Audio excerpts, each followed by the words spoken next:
Switzerland. Switzerland आधिकारिक तौर पर स्विस परिसंघ पश्चिम मध्य यूरोप में स्थित एक भूमि से घिरा देश है। इसकी सीमा दक्षिण में इटली, पश्चिम में फ्रांस, उत्तर में जर्मनी और पूर्व में ऑस्ट्रिया और लिक्टेनस्टीन से लगती है। स्विट्जरलैंड भौगोलिक रूप से स्विस पठार, आल्प्स और जुरा के बीच विभाजित है। आल्प्स क्षेत्र के बड़े हिस्से पर कब्जा करता है, जबकि देश की 9 मिलियन की अधिकांश आबादी पठार पर केंद्रित है, जो ज्यूरिख, जिनेवा और बेसल समेत सबसे बड़े शहरों और आर्थिक केंद्रों की मेजबानी करता है। स्विट्जरलैंड की उत्पत्ति ऑस्ट्रिया और बरगंडी के खिलाफ सैन्य सफलताओं की एक श्रृंखला के बाद मध्य युग के अंत में स्थापित पुराने स्विस संघ से हुई है। 1291 के संघीय चार्टर को देश का संस्थापक दस्तावेज माना जाता है। पवित्र रोमन साम्राज्य से स्विस स्वतंत्रता को औपचारिक रूप से 1648 में वेस्टफेलिया की शांति में मान्यता दी गई थी। स्विट्जरलैंड ने 16वीं शताब्दी से सशस्त्र तटस्थता की नीति बनाए रखी है और 1815 के बाद से कोई अंतर्राष्ट्रीय युद्ध नहीं लड़ा है। यह 2002 में ही संयुक्त राष्ट्र में शामिल हुआ, लेकिन एक सक्रिय विदेश नीति अपनाता है जिसमें शांति निर्माण में लगातार भागीदारी शामिल है। स्विट्जरलैंड रेड क्रॉस का जन्म स्थान है और WTO, WHO, ILO, फीफा और संयुक्त राष्ट्र सहित अधिकांश प्रमुख अंतर्राष्ट्रीय संस्थानों के मुख्यालय या कार्यालयों की मेजबानी करता है। यह यूरोपीय मुक्त व्यापार संघ EFTA का संस्थापक सदस्य है, लेकिन यूरोपीय संघ EU, यूरोपीय आर्थिक क्षेत्र या यूरोजोन का हिस्सा नहीं है। हालांकि यह यूरोपीय एकल बाजार और शेंगेन क्षेत्र में भाग लेता है। स्विट्जरलैंड एक संघीय गणराज्य है जो 26 कैंटनों से बना है, जिसके संघीय अधिकारी बर्न में स्थित हैं। स्विट्जरलैंड दुनिया के सबसे विकसित देशों में से एक है, जहां प्रति वयस्क उच्चतम नाममात्र संपत्ति है और प्रति व्यक्ति 8वां उच्चतम सकल घरेलू उत्पाद GDP है। स्विट्जरलैंड 2021 से मानव विकास सूचकांक में पहले स्थान पर है और आर्थिक प्रतिस्पर्धा और लोकतांत्रिक शासन सहित कई अंतर्राष्ट्रीय मैट्रिक्स पर भी उच्च प्रदर्शन करता है। ज्यूरिख, जिनेवा और बेसल जैसे शहर जीवन की गुणवत्ता के मामले में सर्वोच्च स्थान पर हैं, हालांकि जीवन यापन की लागत कुछ उच्चतम है। इसके 4 मुख्य भाषाई और सांस्कृतिक क्षेत्र हैं: जर्मन, फ्रेंच, इतालवी और रोमांच। हालांकि अधिकांश स्विस जर्मन भाषी है। राष्ट्रीय पहचान काफी सामंजस्यपूर्ण है, जो एक सामान्य ऐतिहासिक पृष्ठभूमि, संघवाद और प्रत्यक्ष लोकतंत्र जैसे साझा मूल्यों और अल्पाइन प्रतीकवाद में निहित है। स्विस पहचान भाषा, जातीयता और धर्म से परे है, जिसके कारण स्विट्जरलैंड को एक राष्ट्र राज्य के बजाय एक विलेंस नेशन, इच्छाओं का राष्ट्र के रूप में वर्णित किया जाता है। अपनी भाषाई विविधता के कारण स्विट्जरलैंड को कई मूल नामों से जाना जाता है: स्वीज, जर्मन, स्विस, फ्रेंच, स्विजेरा, इतालवी और स्विजरा, रोमांस। सिक्कों और टिकटों पर बोली जाने वाली भाषाओं के बजाय लैटिन नाम कन्फेडरेटियो हेल्वेटिका, जिसे अक्सर हेल्वेटिया के रूप में संक्षिप्त किया जाता है। शब्द साधन का मतलब: स्विट्जरलैंड का नाम। अंग्रेजी नाम स्विट्जरलैंड स्विट्जर का एक रूप है, जो स्विस व्यक्ति के लिए एक अप्रचलित शब्द है जो 16वीं से 19वीं शताब्दी के दौरान उपयोग में था, और भूमि। अंग्रेजी विशेषण स्विस फ्रेंच स्विस से लिया गया शब्द है, जो 16वीं शताब्दी से उपयोग में है। स्विट्जर नाम अलेमानिक श्वाइजर से लिया गया है, जो मूल रूप से श्विज और उसके संबंधित क्षेत्र का निवासी है, जो वार्डस्टैट कैंटन में से एक है जिसने पुराने स्विस संघ के केंद्र का गठन किया था। 1499 के स्वाबियन युद्ध के बाद स्विस ने अपने लिए इस नाम को अपनाना शुरू किया, जिसका प्रयोग कन्फेडरेट्स ईडगेनोसिन शाब्दिक रूप से शपथ द्वारा कामरेड शब्द के साथ किया जाता था, जिसका प्रयोग 14वीं शताब्दी से किया जाता रहा है। स्विट्जरलैंड CH के लिए data code Latin confoederatio Helvetica, Helvetic confederation से लिया गया है। शीर्ष नाम श्विस को पहली बार 972 में ओल्ड हाई जर्मन स्वीट्स के रूप में प्रमाणित किया गया था, जो शायद स्वीडन के जलाने CF पुराने नॉर्स स्विडाटू सिंगल बर्न से संबंधित था, जो जंगल के उस क्षेत्र का जिक्र करता था जिसे जला दिया गया था और साफ कर दिया गया था। निर्माण: यह नाम कैंटन के वर्चस्व वाले क्षेत्र तक बढ़ाया गया और 1499 के स्वाबियन युद्ध के बाद धीरे धीरे पूरे परिसंघ के लिए इस्तेमाल किया जाने लगा। देश का स्विस जर्मन नाम श्विज, कैंटन और बस्ती के समान है, लेकिन निश्चित लेख के उपयोग से अलग है। परिसंघ के लिए डी श्विज, लेकिन केवल श्विस कैंटन और कस्बे के लिए। स्विस जर्मन के लंबे को ऐतिहासिक रूप से और आज भी अक्सर II के बजाय Y लिखा जाता है, जिससे लिखित रूप में भी दोनों नामों की मूल पहचान बरकरार रहती है। 1848 में संघीय राज्य के गठन के बाद नेपोलियन हेल्वेटिक गणराज्य की याद दिलाते हुए लैटिन नाम कन्फेडरेटियो हेल्वेटिका को नवीकृत किया गया और धीरे धीरे पेश किया गया। यह 1879 के सिक्कों पर दिखाई दिया, 1902 में फेडरल पैलेस पर अंकित किया गया और 1948 के बाद आधिकारिक मुहर में इस्तेमाल किया गया। उदाहरण के लिए स्विस फ्रैंक के लिए ISO बैंकिंग कोड CHF और देश के शीर्ष स्तरीय डोमेन .ch दोनों राज्य के लैटिन नाम से लिए गए हैं। हेल्वेटिका रोमन युग से पहले स्विस पठार पर रहने वाली गॉलिश जनजाति हेल्वेटी से ली गई है। हेल्वेटिया 17वीं शताब्दी में जोहान कैस्पर वीसेनबैक के 1672 के नाटक में स्विस संघ के राष्ट्रीय व्यक्तित्व के रूप में दिखाई दिए। इतिहास। स्विट्जरलैंड का इतिहास। स्विट्जरलैंड राज्य ने 1848 में स्विस संघीय संविधान को अपनाने के साथ अपना वर्तमान स्वरूप प्राप्त किया। स्विट्जरलैंड के पूर्ववर्तियों ने 1291 में एक रक्षात्मक गठबंधन की स्थापना की, जिससे एक ढीला संघ बना जो सदियों तक कायम रहा। शुरुआत। स्विट्जरलैंड में होमिनिड अस्तित्व के सबसे पुराने निशान लगभग 1,50,000 साल पहले के हैं। स्विट्जरलैंड में सबसे पुरानी ज्ञात कृषि बस्तियां, जो गाचलिंगेन में पाई गईं, लगभग 5300 ईसा पूर्व की हैं। सबसे पहले ज्ञात जनजातियों ने हॉलस्टैट और लाटेने संस्कृतियों का निर्माण किया, जिनका नाम न्यूचैटेल झील के उत्तर की ओर लाटेने के पुरातात्विक स्थल के नाम पर रखा गया। लाटेने संस्कृति लगभग 450 ईसा पूर्व लौह युग के दौरान विकसित और फली फूली, संभवतः ग्रीक और एट्रस्केन सभ्यताओं से प्रभावित थी। सबसे महत्वपूर्ण जनजातीय समूहों में से एक हेल्वेटी था। जर्मनिक जनजातियों द्वारा लगातार परेशान किए जाने पर 58 ईसा पूर्व में हेल्वेटी ने स्विस पठार को छोड़ने और पश्चिमी गैलिया में स्थानांतरित होने का फैसला किया। जूलियस सीजर की सेनाओं ने आज के पूर्वी फ्रांस में बिब्रेक्ट की लड़ाई में उनका पीछा किया और उन्हें हरा दिया, जिससे जनजाति को अपनी मातृभूमि में वापस जाने के लिए मजबूर होना पड़ा। 15 ईसा पूर्व में टिबेरियस, बाद में दूसरा रोमन सम्राट, और उसके भाई ड्रूसस ने आल्प्स पर विजय प्राप्त की और उन्हें रोमन साम्राज्य में एकीकृत किया। हेल्वेटी के कब्जे वाला क्षेत्र पहले रोम के गैलिया बेल्जिका प्रांत और फिर उसके जर्मनिया सुपीरियर प्रांत का हिस्सा बन गया। आधुनिक स्विट्जरलैंड का पूर्वी भाग रोमन प्रांत रेटिया में एकीकृत किया गया था। सामान्य युग की शुरुआत के आसपास रोमनों ने विंडोनिसा नामक एक बड़ा शिविर बनाए रखा, जो अब विंडिश शहर के पास आरे और रीस नदियों के संगम पर एक खंडहर है। पहली और दूसरी शताब्दी ईस्वी स्विस पठार पर समृद्धि का युग था। एवेंटिकम, यूलिया इक्वेस्ट्रिस और ऑगस्टा राउरिका जैसे शहर उल्लेखनीय आकार तक पहुंच गए, जबकि ग्रामीण इलाकों में सैकड़ों कृषि संपदा विले रस्टिका स्थापित की गईं। लगभग 260 ईपू में राइन के उत्तर में एग्री डेकुमेट्स क्षेत्र के पतन ने आज के स्विट्जरलैंड को साम्राज्य की सीमांत भूमि में बदल दिया। अल्मन्नी जनजातियों द्वारा बार बार छापे जाने से रोमन शहर और अर्थव्यवस्था बर्बाद हो गई, जिससे आबादी को रोमन किलों के पास शरण लेने के लिए मजबूर होना पड़ा, जैसे कि ऑगस्टा राउरिका के पास कैस्ट्रम राउरासिंस। साम्राज्य ने उत्तरी सीमा तथाकथित डोनॉइलर राइन लाइन्स पर रक्षा की एक और पंक्ति बनाई। चौथी शताब्दी के अंत में बढ़ते जर्मनिक दबाव ने रोमनों को रैखिक रक्षा अवधारणा को छोड़ने के लिए मजबूर किया। स्विस पठार अंततः जर्मनिक जनजातियों के लिए खुला था। प्रारंभिक मध्य युग में चौथी शताब्दी के अंत से आधुनिक स्विट्जरलैंड की पश्चिमी सीमा बर्गंडियन राजाओं के क्षेत्र का हिस्सा थी। अलेमानी ने 5वीं शताब्दी में स्विस पठार और 8वीं शताब्दी में आल्प्स की घाटियों को बसाया, जिससे अलेमानिया का निर्माण हुआ। आधुनिक स्विट्जरलैंड तब अलेमानिया और बर्गंडी राज्यों के बीच विभाजित था। 504 ईस्वी में टॉल्बियाक में अलेमानी पर क्लोविस प्रथम की जीत और बाद में बर्गंडियनों पर फ्रैंकिश प्रभुत्व के बाद पूरा क्षेत्र 6ठी शताब्दी में विस्तारित फ्रैंकिश साम्राज्य का हिस्सा बन गया। 6ठी, 7वीं और 8वीं शताब्दी के शेष समय में स्विस क्षेत्र फ्रैंकिश आधिपत्य, मेरोविंगियन और कैरोलिंगियन राजवंशों के अधीन जारी रहे, लेकिन शार्लेमेन के तहत इसके विस्तार के बाद फ्रैंकिश साम्राज्य को 843 में वर्दुन की संधि द्वारा विभाजित किया गया था। के क्षेत्र वर्तमान स्विट्जरलैंड, मध्य फ्रांसिया और पूर्वी फ्रांसिया में विभाजित हो गया, जब तक कि वे 1000 ईस्वी के आसपास पवित्र रोमन साम्राज्य के तहत पुनः एकीकृत नहीं हो गए। 1200 तक स्विस पठार में सेवॉय, झरिंगर, हैप्सबर्ग और क्यबर्ग के घरों का प्रभुत्व शामिल था। कुछ क्षेत्रों उरी, श्विज, अंटरवाल्डेन, जिन्हें बाद में वाल्डस्टैटन के नाम से जाना जाता था, को साम्राज्य को पहाड़ी दर्रों पर सीधा नियंत्रण देने की शाही तात्कालिकता प्रदान की गई थी।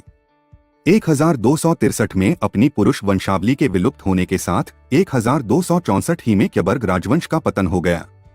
राजा रूडोल्फ प्रथम 1273 में पवित्र रोमन सम्राट के अधीन हैप्सबर्ग ने क्यबर्ग भूमि पर दावा किया और उन पर कब्जा कर लिया और अपने क्षेत्र को पूर्वी स्विस पठार तक बढ़ा दिया।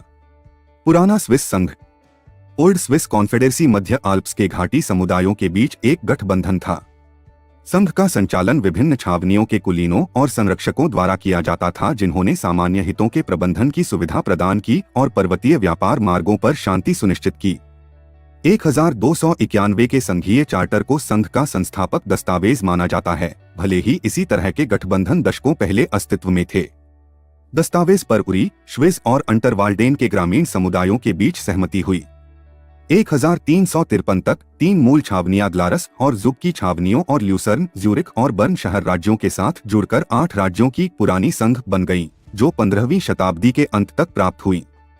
विस्तार से परिसंघ की शक्ति और धन में वृद्धि हुई।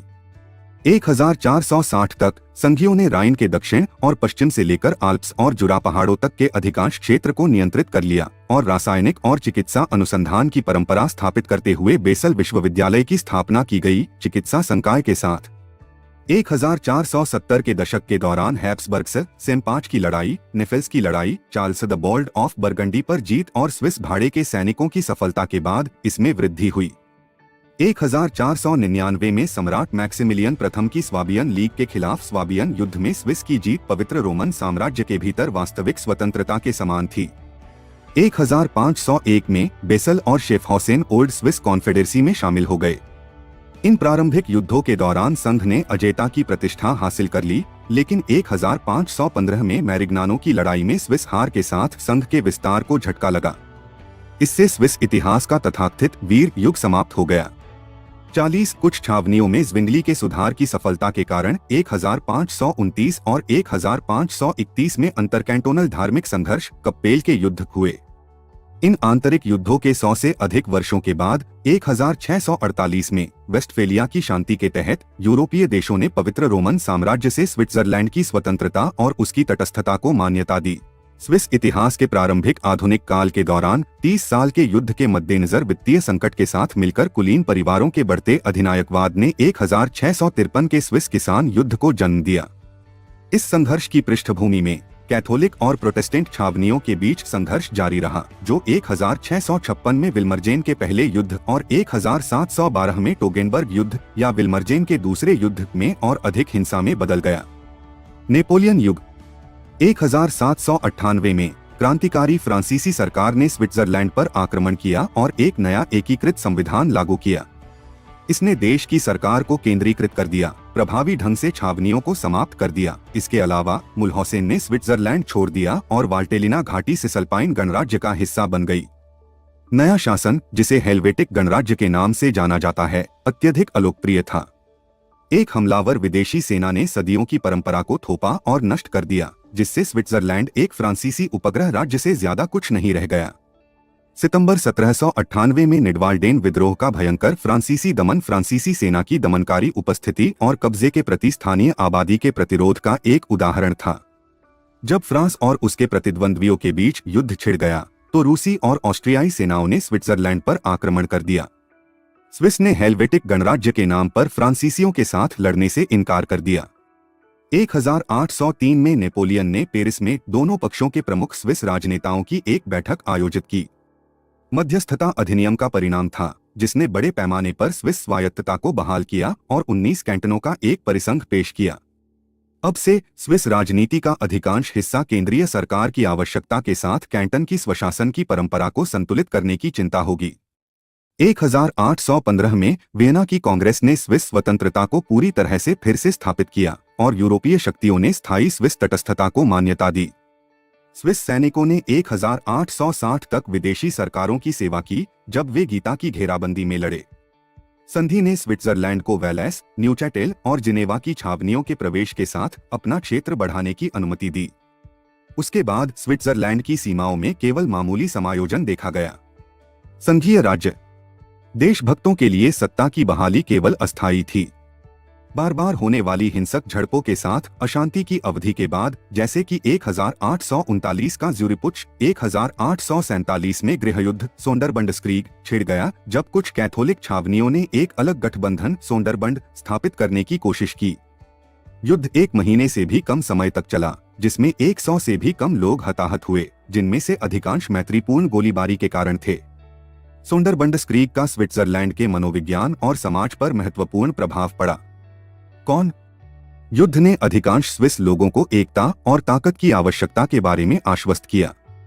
समाज के सभी वर्गों के स्विस, चाहे कैथोलिक हो या प्रोटेस्टेंट, उदारवादी हो या रूढ़िवादी, ने महसूस किया कि उनके आर्थिक और धार्मिक हितों के विलय से कैंटन को अधिक लाभ होगा।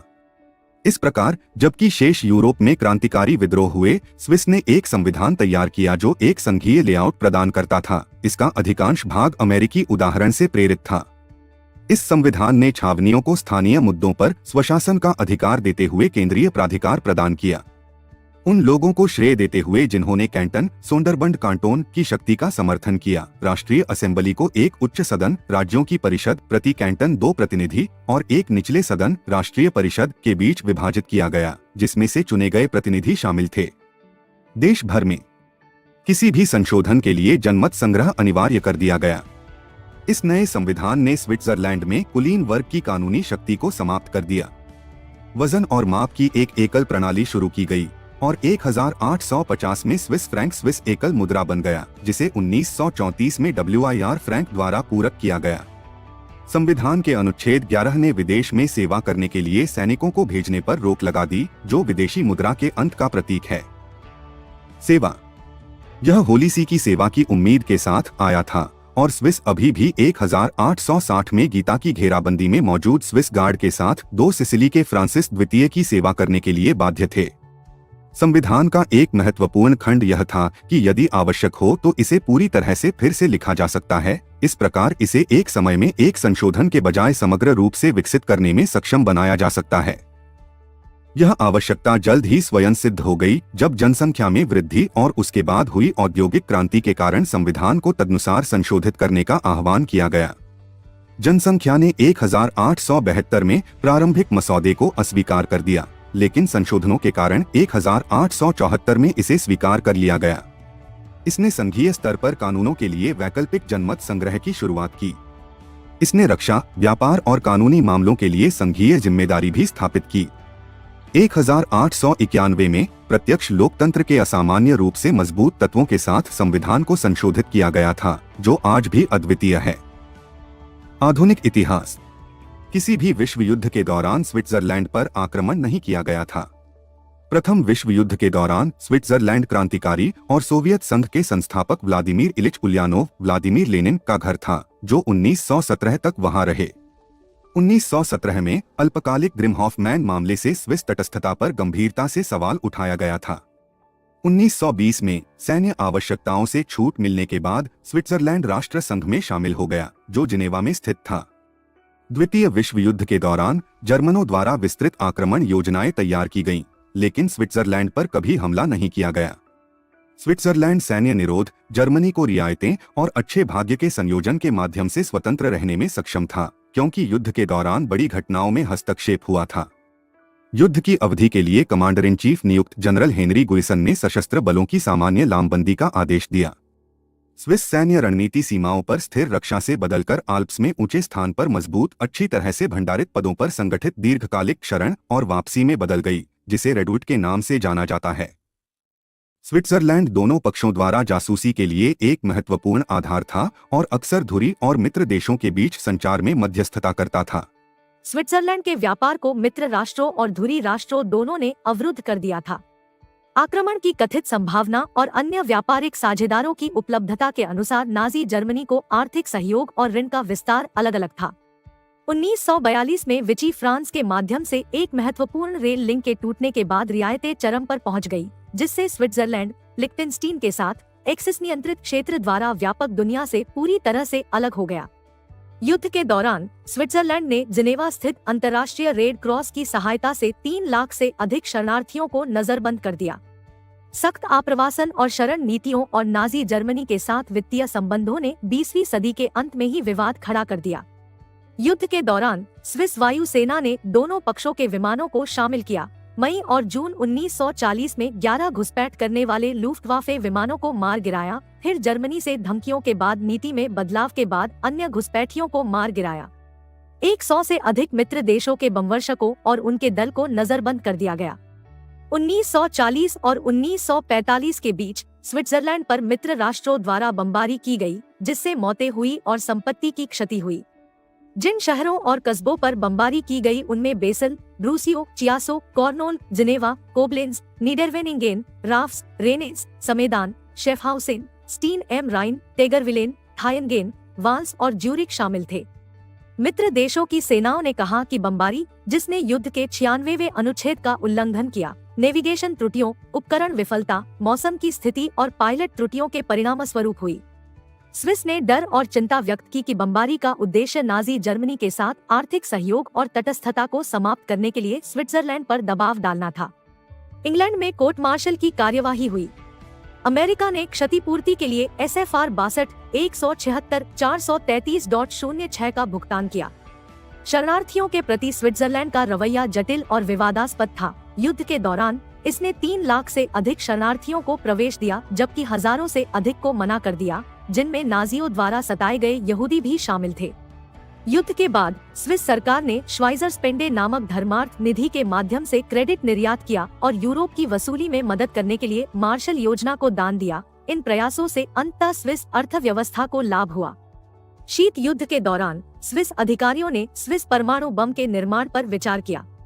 Federal institute of technology Zurich के पॉल शेरर जैसे अग्रणी परमाणु भौतिकविदों ने इसे एक यथार्थवादी संभावना बना दिया। 1988 में न्यूट्रॉन प्रकीर्णन प्रौद्योगिकियों के चिकित्सीय उपयोग का पता लगाने के लिए उनके नाम पर पॉल शेरर इंस्टीट्यूट की स्थापना की गई थी। रक्षा बजट के साथ वित्तीय समस्याओं और नैतिक विचारों ने पर्याप्त धन आवंटित करने से रोक दिया और 1968 की परमाणु अप्रसार संधि को एक वैध विकल्प के रूप में देखा गया। 1988 तक परमाणु हथियार बनाने की योजनाएं रद्द कर दी गई। स्विट्जरलैंड 1963 में यूरोप परिषद में शामिल हो गया। स्विट्जरलैंड महिलाओं को वोट देने का अधिकार देने वाला आखिरी पश्चिमी गणराज्य 1984 में लिक्टेनस्टीन की रियासत था। कुछ स्विस कैंटन ने इसे 1959 में मंजूरी दे दी, जबकि संघीय स्तर पर इसे 1971 में हासिल किया गया था। सत्यापन विफल रहा और प्रतिरोध के बाद आखिरी कैंटन एपेंजिल इनरहोडेन केवल 2 बचे हुए लैंड्सगेमेंडे में से एक में ग्लारस 1990 में। संघीय स्तर पर मताधिकार प्राप्त करने के बाद महिलाएं तेजी से राजनीतिक महत्व में बढ़ी। 7 सदस्यीय संघीय परिषद की कार्यकारिणी में पहली महिला एलिजाबेथ कोप थी, जिन्होंने 1984 से 1989 तक सेवा की, और पहली महिला अध्यक्ष 1999 में रूथ ड्रेफस थी। 1979 में बर्न के कैंटन के क्षेत्रों ने बर्नी से स्वतंत्रता प्राप्त की, जिससे जुरा का नया कैंटन बना। 18 अप्रैल 1999 को स्विस आबादी और कैंटन ने पूरी तरह से संशोधित संघीय संविधान के पक्ष में मतदान किया। 2002 में स्विट्जरलैंड संयुक्त राष्ट्र का पूर्ण सदस्य बन गया, जिससे वेटिकन सिटी संयुक्त राष्ट्र की पूर्ण सदस्यता के बिना अंतिम व्यापक रूप से मान्यता प्राप्त राज्य बन गया। स्विट्जरलैंड EFTA का संस्थापक सदस्य है, लेकिन यूरोपीय आर्थिक क्षेत्र EEA का नहीं। यूरोपीय संघ में सदस्यता के लिए एक आवेदन मई 1992 में भेजा गया था, लेकिन दिसंबर 1992 में EEA को अस्वीकार करने के बाद से यह आगे नहीं बढ़ पाया। 50 जब स्विट्जरलैंड ने EEA पर जनमत संग्रह कराया था। यूरोपीय संघ के मुद्दे पर कई जनमत संग्रह हुए। नागरिकों के विरोध के कारण सदस्यता आवेदन वापस ले लिया गया। बहरहाल, स्विस कानून धीरे धीरे यूरोपीय संघ के अनुरूप बदल रहा है और सरकार ने यूरोपीय संघ के साथ द्विपक्षीय समझौतों पर हस्ताक्षर किए हैं। 1995 में ऑस्ट्रिया के प्रवेश के बाद से स्विट्जरलैंड लिक्टेनस्टीन के साथ यूरोपीय संघ से घिरा हुआ है। 5 जून 2005 को स्विस मतदाताओं ने शेंगेन संधि में शामिल होने के लिए 55% बहुमत से सहमति व्यक्त की, जिसके परिणामस्वरूप यूरोपीय संघ के टिप्पणीकारों ने इसे समर्थन का संकेत माना। सितंबर 2020 में स्विस पीपुल्स पार्टी SVP द्वारा यूरोपीय संघ से लोगों की मुक्त आवाजाही की अनुमति देने वाले समझौते को समाप्त करने के लिए वोट के लिए एक जनमत संग्रह पेश किया गया था। हालांकि मतदाताओं ने आप्रवासन पर नियंत्रण पुनः प्राप्त करने के प्रयास को अस्वीकार कर दिया और प्रस्ताव को लगभग 63% से 37% के अंतर से हरा दिया। 9 फरवरी 2014 को 50.3% स्विस मतदाताओं ने आव्रजन को प्रतिबंधित करने के लिए स्विस पीपुल्स पार्टी (SVP) द्वारा शुरू की गई एक मतपत्र पहल को मंजूरी दे दी। इस पहल को ज्यादातर ग्रामीण 57.6% अनुमोदन और उपनगरीय समूहों 51.2% अनुमोदन और पृथक कस्बों 51.3% अनुमोदन के साथ साथ टिसिनो में एक मजबूत बहुमत 69.2% अनुमोदन का समर्थन प्राप्त था, जबकि महानगरीय केंद्र 58.5% अस्वीकृति और फ्रेंच भाषी भाग 58.5% अस्वीकृति ने इसे अस्वीकार कर दिया। 63 दिसंबर 2016 में यूरोपीय संघ के साथ एक राजनीतिक समझौता हुआ जिसने यूरोपीय संघ के नागरिकों पर कोटा समाप्त कर दिया, लेकिन फिर भी स्विस आधारित नौकरी आवेदकों के साथ अनुकूल व्यवहार की अनुमति दी गई। 27 सितंबर 2020 को 62% स्विस मतदाताओं ने SVP द्वारा मुक्त आंदोलन विरोधी जनमत संग्रह को खारिज कर दिया। भूगोल। स्विट्जरलैंड का भूगोल। पश्चिम मध्य यूरोप में आल्प्स के उत्तर और दक्षिण की ओर फैला हुआ स्विट्जरलैंड अपने 41,285 वर्ग किलोमीटर 15,940 वर्ग मील में विविध परिदृश्य और जलवायु को शामिल करता है। स्विट्जरलैंड अक्षांश 45 डिग्री और 48 डिग्री उत्तर और देशांतर 5 डिग्री और 11 डिग्री पूर्व के बीच स्थित है। इसमें 3 बुनियादी स्थलाकृतिक क्षेत्र शामिल है। दक्षिण में स्विस आल्प्स, स्विस पठार या केंद्रीय पठार और पश्चिम में जुरा पर्वत। आल्प्स देश के मध्य और दक्षिण में फैली एक पर्वत श्रृंखला है जो देश के क्षेत्रफल का लगभग 60% है। अधिकांश जनसंख्या स्विस पठार पर रहती है। स्विस आल्प्स में कई ग्लेशियर है जो 1063 वर्ग किलोमीटर 410 वर्ग मील को कवर करते हैं। इनसे राइन, इन, टिसिनो और रोन जैसी कई प्रमुख नदियों का स्रोत निकलता है जो 4 मुख्य दिशाओं में बहती है और पूरे यूरोप में फैलती है। हाइड्रोग्राफिक नेटवर्क में मध्य और पश्चिमी यूरोप के ताजे पानी के कई सबसे बड़े निकाय शामिल हैं, जिनमें लेक जिनेवा, फ्रेंच में Lac Leman, Lake Constance, German में बोडेंसी और लेक मैगीगोर शामिल है। स्विट्जरलैंड में 1500 से अधिक झीलें हैं और इसमें यूरोप का 6% ताज़ा पानी मौजूद है। झीलें और ग्लेशियर राष्ट्रीय क्षेत्र के लगभग 6% हिस्से को कवर करते हैं। जिनेवा झील सबसे बड़ी झील है और फ्रांस के साथ साझा की जाती है। रॉन जिनेवा झील का मुख्य स्रोत और बहिर्वाह दोनों है। लेक कॉन्स्टेंस दूसरी सबसे बड़ी झील है और जिनेवा झील की तरह ऑस्ट्रिया और जर्मनी की सीमा पर राइन द्वारा एक मध्यवर्ती कदम है, जबकि रॉन फ्रांसीसी कैमरक क्षेत्र में भूमध्य सागर में बहती है और राइन रॉटरडैम में उत्तरी सागर में बहती है। लगभग 1000 किलोमीटर 620 मील की दूरी पर दोनों झरने स्विस आल्प्स में केवल 22 किलोमीटर 14 मील की दूरी पर हैं। 48 पर्वत 4000 मीटर 13,000 फीट या उससे अधिक ऊंचे हैं। 66 4634 मीटर 15,203 फीट पर मोंटे रोजा सबसे ऊंचा है, हालांकि मैटरहॉर्न 4478 मीटर या 14,692 फीट सबसे प्रसिद्ध है। दोनों पेनिन आल्प्स के भीतर इटली की सीमा पर वेलेस के कैंटन में स्थित हैं।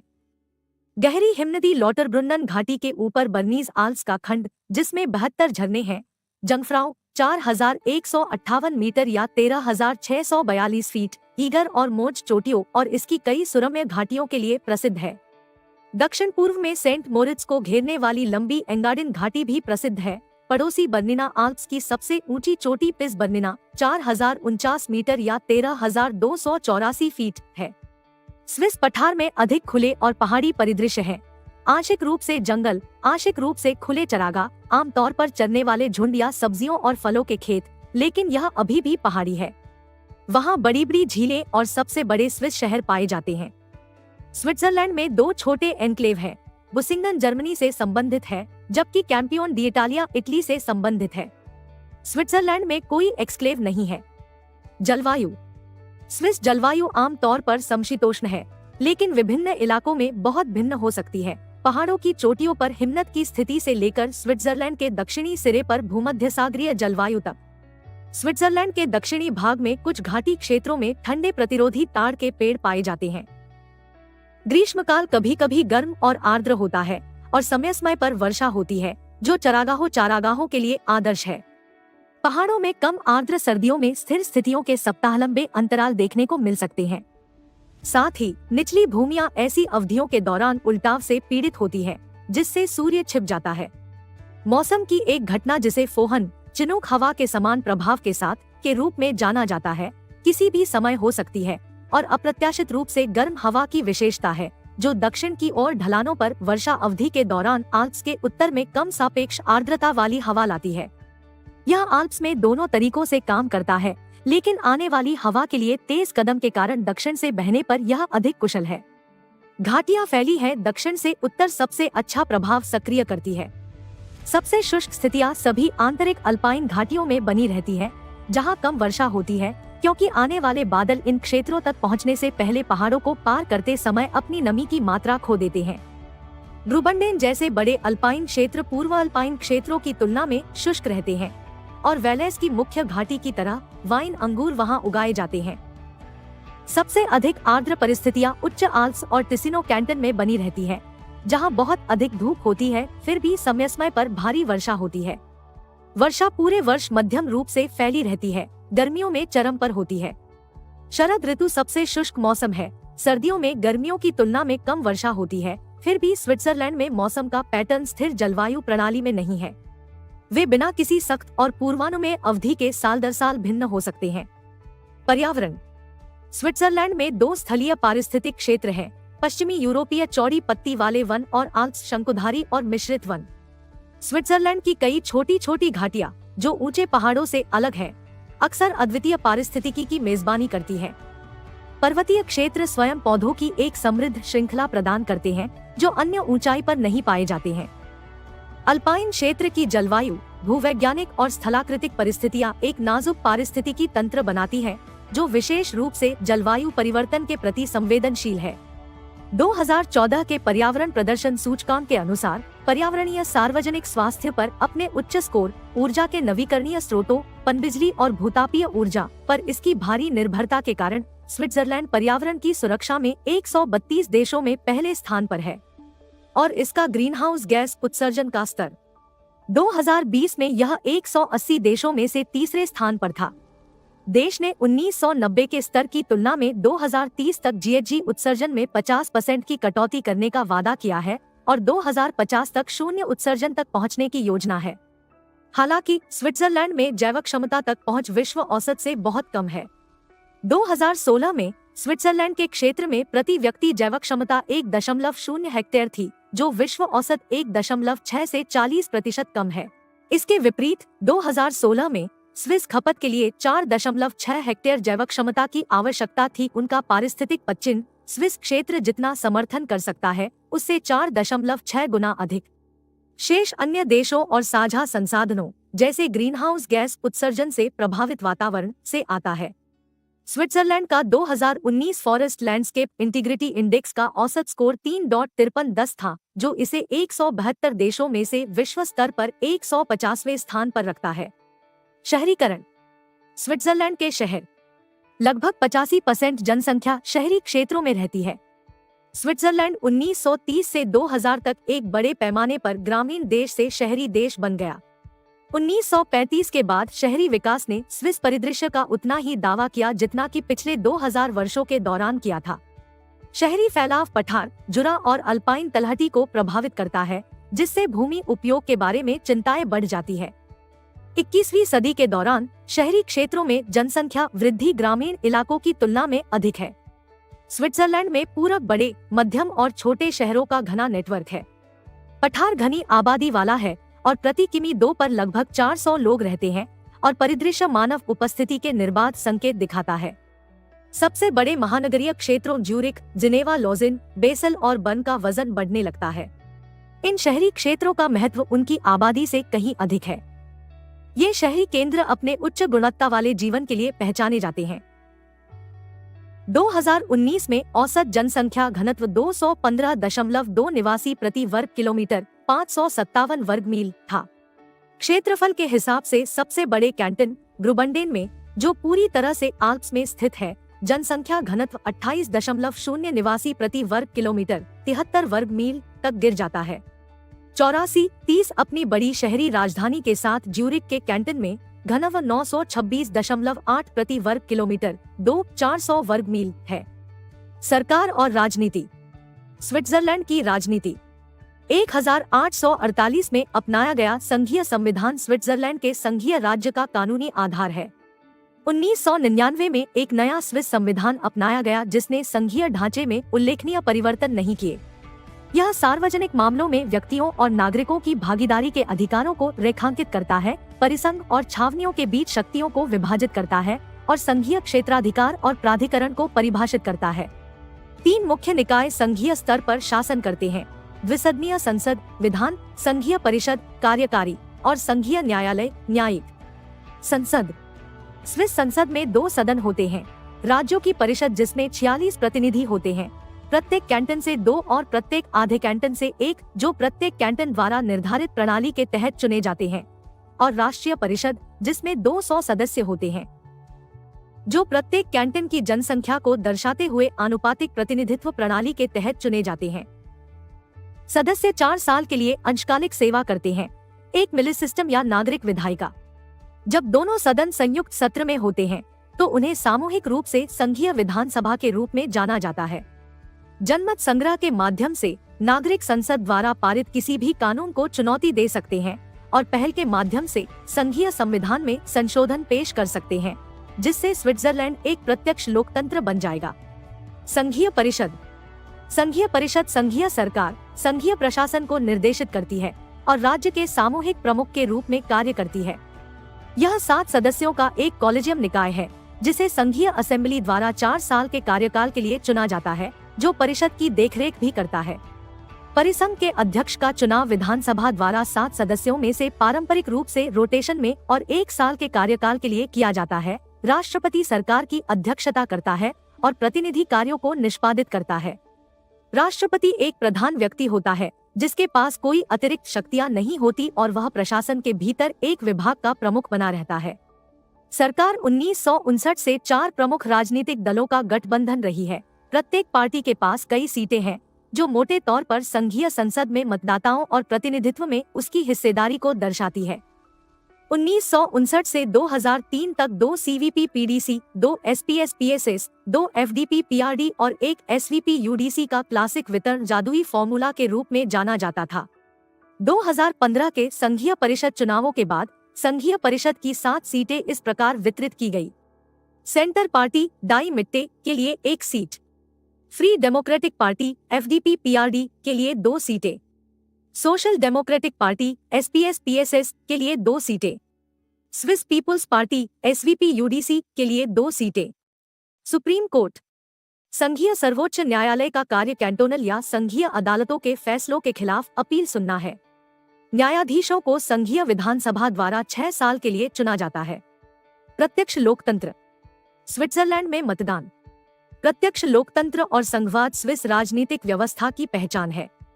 स्विस नागरिक 3 कानूनी न्याय क्षेत्रों के अधीन है: नगरपालिका, कैंटन और संघीय स्तर। 1848 और 1999 के स्विस संविधान प्रत्यक्ष लोकतंत्र की एक प्रणाली को परिभाषित करते हैं। कभी कभी इसे अर्धप्रत्यक्ष या प्रतिनिधि प्रत्यक्ष लोकतंत्र कहा जाता है, क्योंकि इसमें प्रतिनिधि लोकतंत्र की संस्थाएं शामिल है। संघीय स्तर पर इस प्रणाली के उपकरण, जिन्हें लोकप्रिय अधिकारों के रूप में जाना जाता है, जर्मन वोक्सरेच्टे, फ्रेंच ड्रोइट्स पॉपुलर, इटालियन डिरिट्टी पॉपुलारी, में एक संघीय पहल और एक जनमत संग्रह प्रस्तुत करने का अधिकार शामिल है, जो दोनों पलट सकते हैं। संसदीय निर्णय। संघीय जनमत संग्रह बुलाकर नागरिकों का एक समूह 100 दिनों के भीतर कानून के खिलाफ 50,000 हस्ताक्षर इकट्ठा करके संसद द्वारा पारित कानून को चुनौती दे सकता है। यदि ऐसा है तो एक राष्ट्रीय वोट निर्धारित किया जाता है, जहां मतदाता साधारण बहुमत से निर्णय लेते हैं कि कानून को स्वीकार करना है या अस्वीकार करना है। कोई भी 8 कैंटन संघीय कानून पर संवैधानिक जनमत संग्रह भी बुला सकते हैं। इसी तरह संघीय संवैधानिक पहल नागरिकों को राष्ट्रीय वोट में संवैधानिक संशोधन करने की अनुमति देती है, यदि 1 लाख मतदाता 18 महीने के भीतर प्रस्तावित संशोधन पर हस्ताक्षर करते हैं। संघीय परिषद और संघीय विधानसभा प्रस्तावित संशोधन को एक प्रतिप्रस्ताव के साथ पूरक कर सकती है। फिर यदि दोनों प्रस्ताव स्वीकार कर लिए जाते हैं तो मतदाताओं को मतपत्र पर प्राथमिकता बतानी होगी। संवैधानिक संशोधन, चाहे पहल द्वारा या संसद में पेश किए गए हों, राष्ट्रीय लोकप्रिय वोट और लोकप्रिय कैंटोनल वोटों के दोहरे बहुमत से स्वीकार किए जाने चाहिए। छावनियां संघीय राज्य हैं। उनके पास स्थायी संवैधानिक दर्जा है और अन्य देशों की तुलना में उच्च स्तर की स्वतंत्रता है। संघीय संविधान के तहत सभी 26 कैंटोनों की स्थिति समान है, सिवाय इसके कि 6 अक्सर अर्ध कैंटोनों के रूप में संदर्भित का प्रतिनिधित्व राज्यों की परिषद में 2 के बजाय एक पार्षद द्वारा किया जाता है और उनके पास केवल आधा कैंटोनल वोट होता है। संवैधानिक संशोधनों पर जनमत संग्रह में कैंटोनल बहुमत की आवश्यकता है। प्रत्येक कैंटन का अपना संविधान और अपनी संसद, सरकार, पुलिस और अदालतें हैं। हालांकि व्यक्तिगत छावनियों को परिभाषित करने में काफी भिन्नताएं हैं, विशेष रूप से जनसंख्या और भौगोलिक क्षेत्र के संदर्भ में। उनकी आबादी 16,003 एपेंजेल इनरहोडेन और 487,969 ज्यूरिख के बीच भिन्न है और उनका क्षेत्रफल 37 किलोमीटर 214 वर्ग मील बेसेलस्टेड और 7,105 किलोमीटर 2,743 वर्ग मील ग्रिसन के बीच है। नगर पालिकाओं। स्विट्जरलैंड की नगर पालिकाएं 2018 तक कैंटन में 2,222 नगर पालिकाएं शामिल थी। संघीय शहर 1,848 तक शिथिल युग्मित परिसंघ के पास कोई केंद्रीय राजनीतिक संगठन नहीं था। पूरे परिसंघ को प्रभावित करने वाले मुद्दे विभिन्न स्थानों पर समय समय पर बैठकों का विषय थे। 1,848 में संघीय संविधान ने प्रावधान किया कि संघीय संस्थानों से संबंधित विवरण जैसे कि उनके स्थान को संघीय विधानसभा BV 1,848 कला 108 द्वारा संबोधित किया जाना चाहिए। इस प्रकार 28 नवंबर 1848 को संघीय असेंबली ने बर्न में सरकार की सीट का पता लगाने के लिए और एक प्रोटोटाइप संघीय समझौते के रूप में अन्य संघीय संस्थानों जैसे कि फेडरल पॉलिटेक्निक स्कूल 1,854 बाद में ETH को ज्यूरिख को सौंपने के लिए बहुमत से मतदान किया और ल्यूसन के अन्य संस्थान जैसे बाद में SUVA 1912 और संघीय बीमा न्यायालय 1917। अन्य संघीय संस्थानों को बाद में लॉजिन 1872 में संघीय सुप्रीम कोर्ट और 1969 में EPFL बेलिंजोना संघीय आपराधिक न्यायालय 2004 और सेंट गैलेन संघीय प्रशासनिक न्यायालय और संघीय पेटेंट न्यायालय 2012 को जिम्मेदार ठहराया गया। 1999 के संविधान में संघीय शहर का उल्लेख नहीं है और संघीय परिषद ने अभी तक इस मामले को संबोधित नहीं किया है। इस प्रकार स्विट्जरलैंड के किसी भी शहर को राजधानी या संघीय शहर की आधिकारिक स्थिति प्राप्त नहीं है। फिर भी बर्न को आमतौर पर फेडरल सिटी, जर्मन बुंडेसस्टेड, फ्रेंच विले फेडरेल, इटालियन सिट्टा फेडरेल कहा जाता है। विदेशी संबंध और अंतर्राष्ट्रीय संस्थाएं। स्विट्जरलैंड के विदेशी संबंध। परंपरागत रूप से स्विट्जरलैंड उन गठबंधनों से बचता है जिनमें सैन्य, राजनीतिक या प्रत्यक्ष आर्थिक कार्रवाई शामिल हो सकती है और 1515 में अपने विस्तार की समाप्ति के बाद से तटस्थ रहा है। इसकी तटस्थता की नीति को 1815 में वियना की कांग्रेस में अंतर्राष्ट्रीय स्तर पर मान्यता दी गई थी। स्विस तटस्थता पर कई बार सवाल उठाए गए हैं। 2002 में स्विट्जरलैंड संयुक्त राष्ट्र का पूर्ण सदस्य बन गया। जनमत संग्रह द्वारा इसमें शामिल होने वाला यह पहला राज्य था। स्विट्जरलैंड लगभग सभी देशों के साथ राजनयिक संबंध रखता है और ऐतिहासिक रूप से अन्य राज्यों के बीच मध्यस्थ के रूप में कार्य करता रहा है। स्विट्जरलैंड यूरोपीय संघ का सदस्य नहीं है। 1990 के दशक की शुरुआत से स्विस लोगों ने लगातार सदस्यता को अस्वीकार कर दिया है। हालांकि स्विट्जरलैंड शेंगेन क्षेत्र में भाग लेता है। तटस्थता की नीति के कारण कई अंतर्राष्ट्रीय संस्थानों के मुख्यालय स्विट्जरलैंड में हैं। जिनेवा रेड क्रॉस और red crescent movement Geneva convention का जन्म स्थान है और 2006 से संयुक्त राष्ट्र मानवाधिकार परिषद की मेजबानी करता है। भले ही स्विट्जरलैंड संयुक्त राष्ट्र में शामिल होने वाले सबसे हालिया देशों में से एक है, जिनेवा में पैलेस ऑफ नेशंस न्यूयॉर्क में मुख्यालय के बाद संयुक्त राष्ट्र का दूसरा सबसे बड़ा केंद्र है। स्विट्जरलैंड एक संस्थापक सदस्य था और उसने राष्ट्र संघ की मेजबानी की थी। संयुक्त राष्ट्र मुख्यालय के अलावा स्विस परिसंघ कई संयुक्त राष्ट्र एजेंसियों का मेजबान है, जिनमें विश्व स्वास्थ्य संगठन WHO, अंतर्राष्ट्रीय श्रम संगठन ILO, अंतर्राष्ट्रीय दूरसंचार संघ ITU, शरणार्थियों के लिए संयुक्त राष्ट्र उच्चायुक्त UNHCR और विश्व व्यापार संगठन और विश्व बौद्धिक संपदा संगठन सहित लगभग 200 अन्य अंतर्राष्ट्रीय संगठन। दावोस में विश्व आर्थिक मंच की वार्षिक बैठकें महत्वपूर्ण मुद्दों पर चर्चा करने के लिए स्विट्जरलैंड और विदेशी देशों के व्यापारिक और राजनीतिक नेताओं को एक साथ लाती है। Bank for international settlements (BIS) का मुख्यालय 1930 में बेसल में स्थानांतरित हो गया। देश में कई खेल संघ और संगठन स्थित हैं, जिनमें बेसल में इंटरनेशनल हैंडबॉल फेडरेशन, जिनेवा में इंटरनेशनल बास्केटबॉल फेडरेशन, न्योन में union of European football association (UEFA), international Federation of Association football (FIFA) और इंटरनेशनल शामिल है। ज्यूरिख में आइस हॉकी फेडरेशन, आइगल में इंटरनेशनल साइकिलिंग यूनियन और लॉजेन में इंटरनेशनल ओलंपिक समिति दोनों हैं। स्विट्जरलैंड का 2023 से 2024 की अवधि के लिए संयुक्त राष्ट्र सुरक्षा परिषद का सदस्य बनना निर्धारित है। स्विट्जरलैंड और यूरोपीय संघ। स्विट्जरलैंड यूरोपीय संघ संबंध। हालांकि सदस्य नहीं, स्विट्जरलैंड द्विपक्षीय समझौतों के माध्यम से यूरोपीय संघ और यूरोपीय देशों के साथ संबंध बनाए रखता है। अंतर्राष्ट्रीय स्तर पर प्रतिस्पर्धा करने के प्रयास में स्विस ने अपनी आर्थिक प्रथाओं को बड़े पैमाने पर यूरोपीय संघ के अनुरूप लाया है। यूरोपीय संघ की सदस्यता को काफी नकारात्मक लोकप्रिय भावनाओं का सामना करना पड़ रहा है। राष्ट्रीय परिषद की सबसे बड़ी पार्टी रूढ़िवादी SVP पार्टी ने इसका विरोध किया है और कई अन्य राजनीतिक दलों ने इसकी वकालत नहीं की है। सदस्यता आवेदन औपचारिक रूप से 2016 में वापस ले लिया गया था।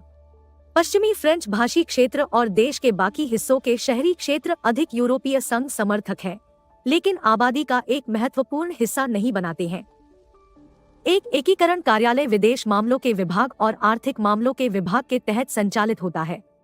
7 द्विपक्षीय समझौतों ने व्यापार संबंधों को उदार बनाया, जो 2001 में प्रभावी हुए। द्विपक्षीय समझौतों की इस पहली श्रृंखला में व्यक्तियों की मुक्त आवाजाही शामिल थी। 2004 में शेंगेन संधि और डबलिन कन्वेंशन सहित 9 क्षेत्रों को कवर करने वाले समझौतों की दूसरी श्रृंखला पर हस्ताक्षर किए गए। 2006 में एक जनमत संग्रह ने समग्र रूप से यूरोपीय संघ के साथ सकारात्मक संबंधों के समर्थन में दक्षिणी और मध्य यूरोपीय देशों में 1 बिलियन फ्रैंक के सहायक निवेश को मंजूरी दी। रोमानिया और बुल्गारिया और उनके हालिया प्रवेश का समर्थन करने के लिए 300 मिलियन फ्रैंक को मंजूरी देने के लिए एक और जनमत संग्रह की आवश्यकता होगी। स्विस को बैंकिंग गोपनीयता को कम करने और यूरोपीय संघ के बराबर कर दरों को बढ़ाने के लिए यूरोपीय संघ और अंतर्राष्ट्रीय दबाव का सामना करना पड़ा है। प्रारंभिक चर्चा में 4 क्षेत्र शामिल थे: बिजली बाजार, प्रोजेक्ट गैलीलियो में भागीदारी, यूरोपीय रोग निवारण और नियंत्रण केंद्र के साथ सहयोग और खाद्य उत्पादों के लिए उत्पत्ति के प्रमाण पत्र। स्विट्जरलैंड शेंगेन पासपोर्ट मुक्त क्षेत्र का सदस्य है। भूमि सीमा चौकियां माल की आवाजाही पर लागू होती है, लेकिन लोगों पर नहीं। सैन्य। स्विस सशस्त्र बल और पोंटिफिकल स्विस गार्ड। भूमि सेना और वायु सेना सहित स्विस सशस्त्र बल ज्यादातर सिपाहियों से बने हैं। 20 से 34 वर्ष की आयु के पुरुष नागरिक, असाधारण मामलों में 50 तक वर्ष। भूमि से घिरा देश होने के कारण स्विट्जरलैंड के पास कोई नौसेना नहीं है, हालांकि पड़ोसी देशों की सीमा से लगी झीलों पर सशस्त्र नावें गश्त करती है। स्विस नागरिकों को वेटिकन के स्विस गार्ड को छोड़कर विदेशी सेनाओं में सेवा करने से प्रतिबंधित किया जाता है, या यदि वे किसी विदेशी देश के दोहरे नागरिक हैं और वहां रहते हैं। स्विस मिलिशिया प्रणाली यह निर्धारित करती है कि सैनिक पूरी तरह से स्वचालित व्यक्तिगत हथियारों सहित सेना द्वारा जारी किए गए उपकरण घर पर रखें। महिलाएं स्वेच्छा से सेवा कर सकती हैं। पुरुषों को आमतौर पर 18 साल की उम्र में प्रशिक्षण के लिए सैन्य भर्ती आदेश मिलते हैं। लगभग 2/3 युवा स्विस सेवा के लिए उपयुक्त पाए जाते हैं। दूसरों के लिए वैकल्पिक सेवा के विभिन्न रूप उपलब्ध हैं। वार्षिक रूप से लगभग 20,000 व्यक्तियों को 18 से 21 सप्ताह के लिए भर्ती केंद्रों में प्रशिक्षित किया जाता है।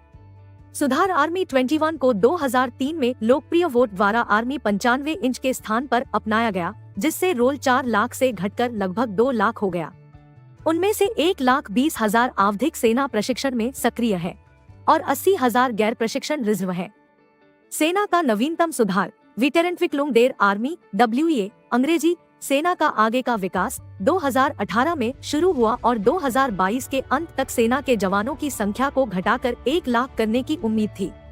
कुल मिलाकर स्विट्जरलैंड की अखंडता और तटस्थता सुनिश्चित करने के लिए 3 सामान्य लामबंदी की घोषणा की गई है। पहली लामबंदी 1870 से 71 के फ्रैंको प्रशिया युद्ध के जवाब में की गई थी, जबकि दूसरा अगस्त 1914 में प्रथम विश्व युद्ध फैलने की प्रतिक्रिया में था। तीसरी लामबंदी सितंबर 1939 में पोलैंड पर जर्मन हमले के जवाब में हुई।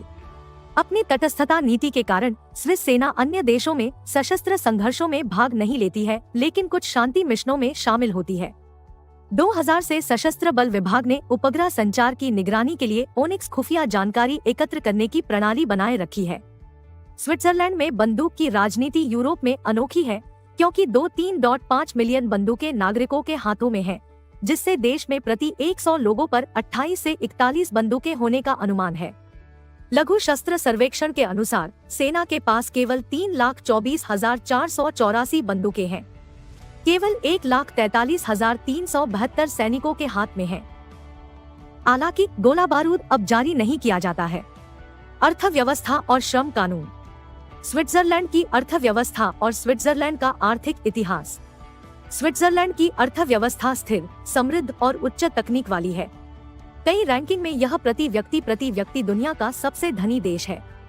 देश दुनिया के सबसे कम भ्रष्ट देशों में से एक है, जबकि इसके बैंकिंग क्षेत्र को दुनिया के सबसे भ्रष्ट देशों में से एक का दर्जा दिया गया है। नाममात्र जीडीपी के हिसाब से यह दुनिया की 20वीं सबसे बड़ी अर्थव्यवस्था है और क्रय शक्ति समानता के हिसाब से 38वीं सबसे बड़ी अर्थव्यवस्था है। 2021 तक यह 13वां सबसे बड़ा निर्यातक और प्रति व्यक्ति 5वां सबसे बड़ा निर्यातक है। ज्यूरिक और जिनेवा को वैश्विक शहर माना जाता है, जिन्हें क्रमशः अल्फा और बीटा के रूप में स्थान दिया गया है। बेसल स्विट्जरलैंड के फार्मास्यूटिकल उद्योग की राजधानी है, जो नोवार्टिस, रोशे और कई अन्य खिलाड़ियों की मेजबानी करता है। यह जीवन विज्ञान उद्योग के लिए दुनिया के सबसे महत्वपूर्ण केंद्रों में से एक है।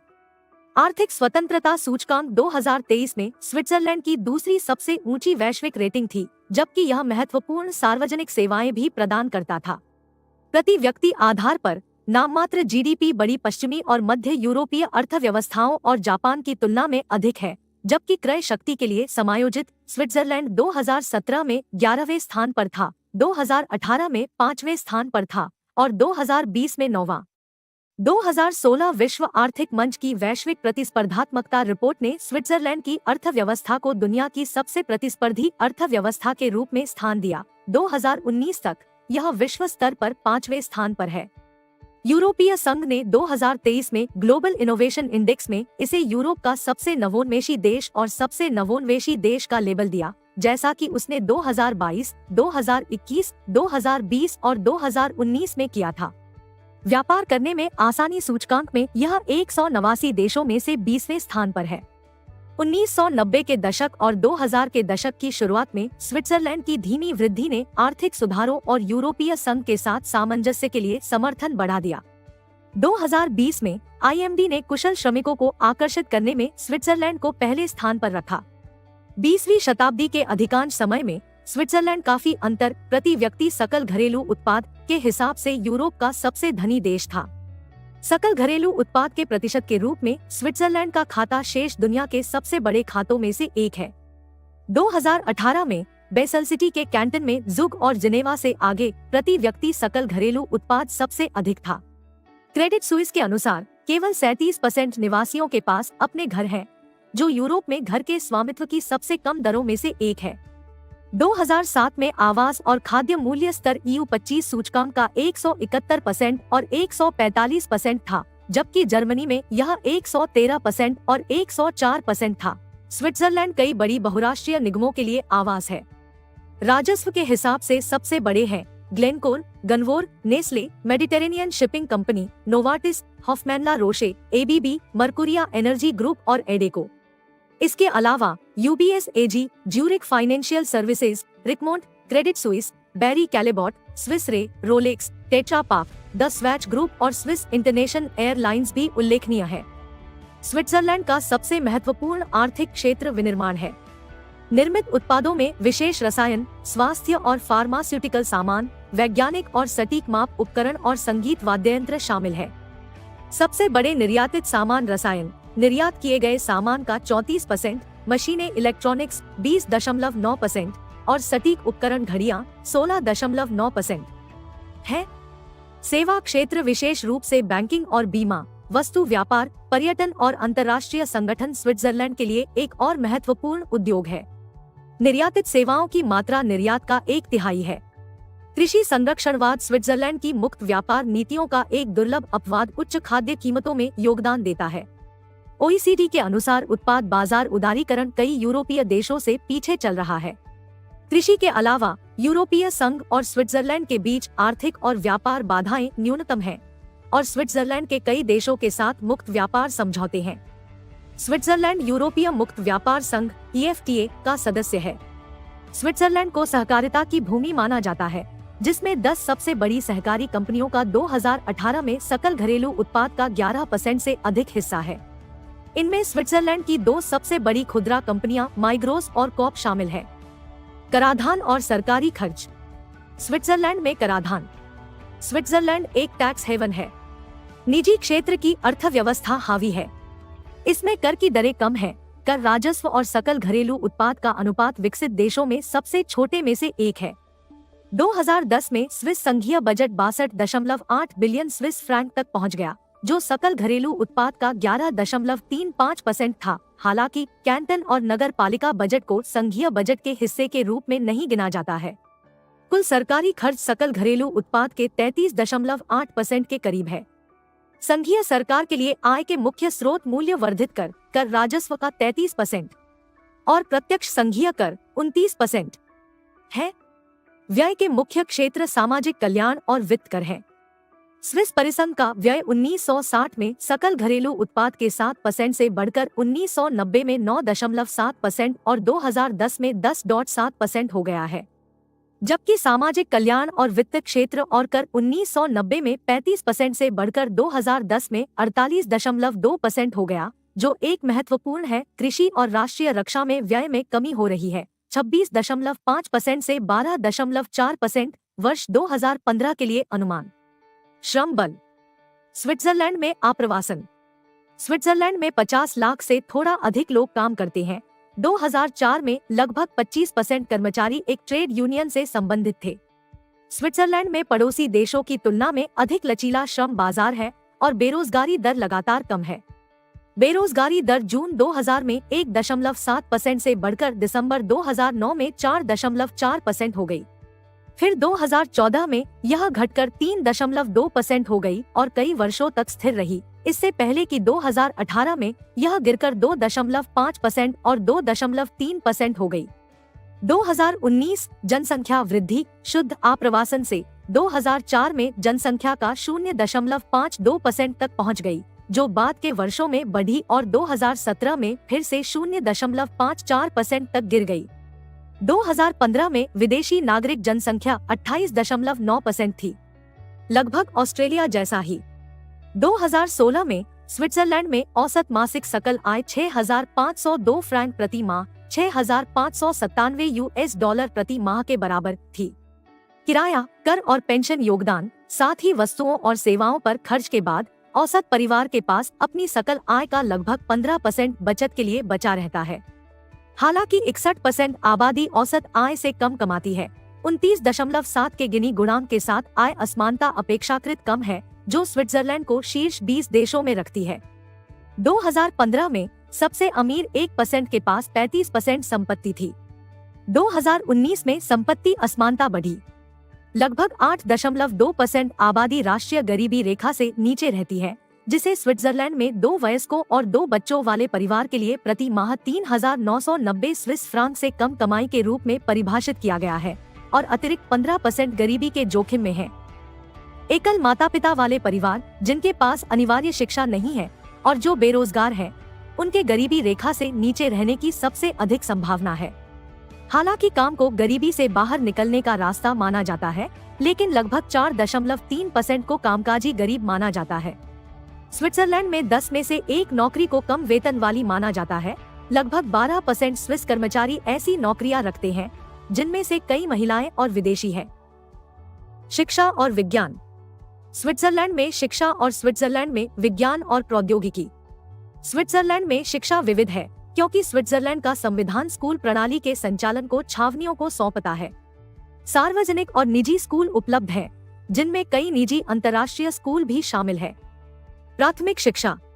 प्राथमिक विद्यालय के लिए न्यूनतम आयु लगभग 6 वर्ष है, लेकिन अधिकांश कैंटन 4 या 5 वर्ष की आयु से निःशुल्क बच्चों का स्कूल शुरू करते हैं। प्राथमिक विद्यालय स्कूल के आधार पर कक्षा 4, 5 या 6 तक जारी रहता है। परंपरागत रूप से स्कूल में पहली विदेशी भाषा अन्य स्विस भाषाओं में से एक थी। हालांकि 2000 में कुछ छावनियों में अंग्रेजी का स्तर बढ़ा दिया गया था। प्राथमिक विद्यालय के अंत में या माध्यमिक विद्यालय की शुरुआत में विद्यार्थियों को उनकी क्षमता के अनुसार कई वर्गों, अक्सर 3 में से 1 में विभाजित किया जाता है। सबसे तेज शिक्षार्थियों को आगे की पढ़ाई और परिपक्वता की तैयारी के लिए उन्नत कक्षाओं में पढ़ाया जाता है, जबकि अन्य छात्रों को उनकी आवश्यकताओं के अनुरूप शिक्षा प्राप्त होती है। तृतीयक शिक्षा। स्विट्जरलैंड 12 विश्वविद्यालयों की मेजबानी करता है, जिनमें से 10 को कैंटोनल स्तर पर बनाए रखा जाता है और आमतौर पर गैर तकनीकी विषयों की पेशकश की जाती है। विश्वविद्यालयों की 2019 अकादमिक रैंकिंग में यह 87वें स्थान पर है।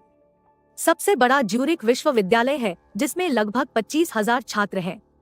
विश्वविद्यालयों की 2015 अकादमिक रैंकिंग में Swiss federal institute of technology Zurich ETH और ज्यूरिख विश्वविद्यालय क्रमशः 20वें और 54वें स्थान पर है।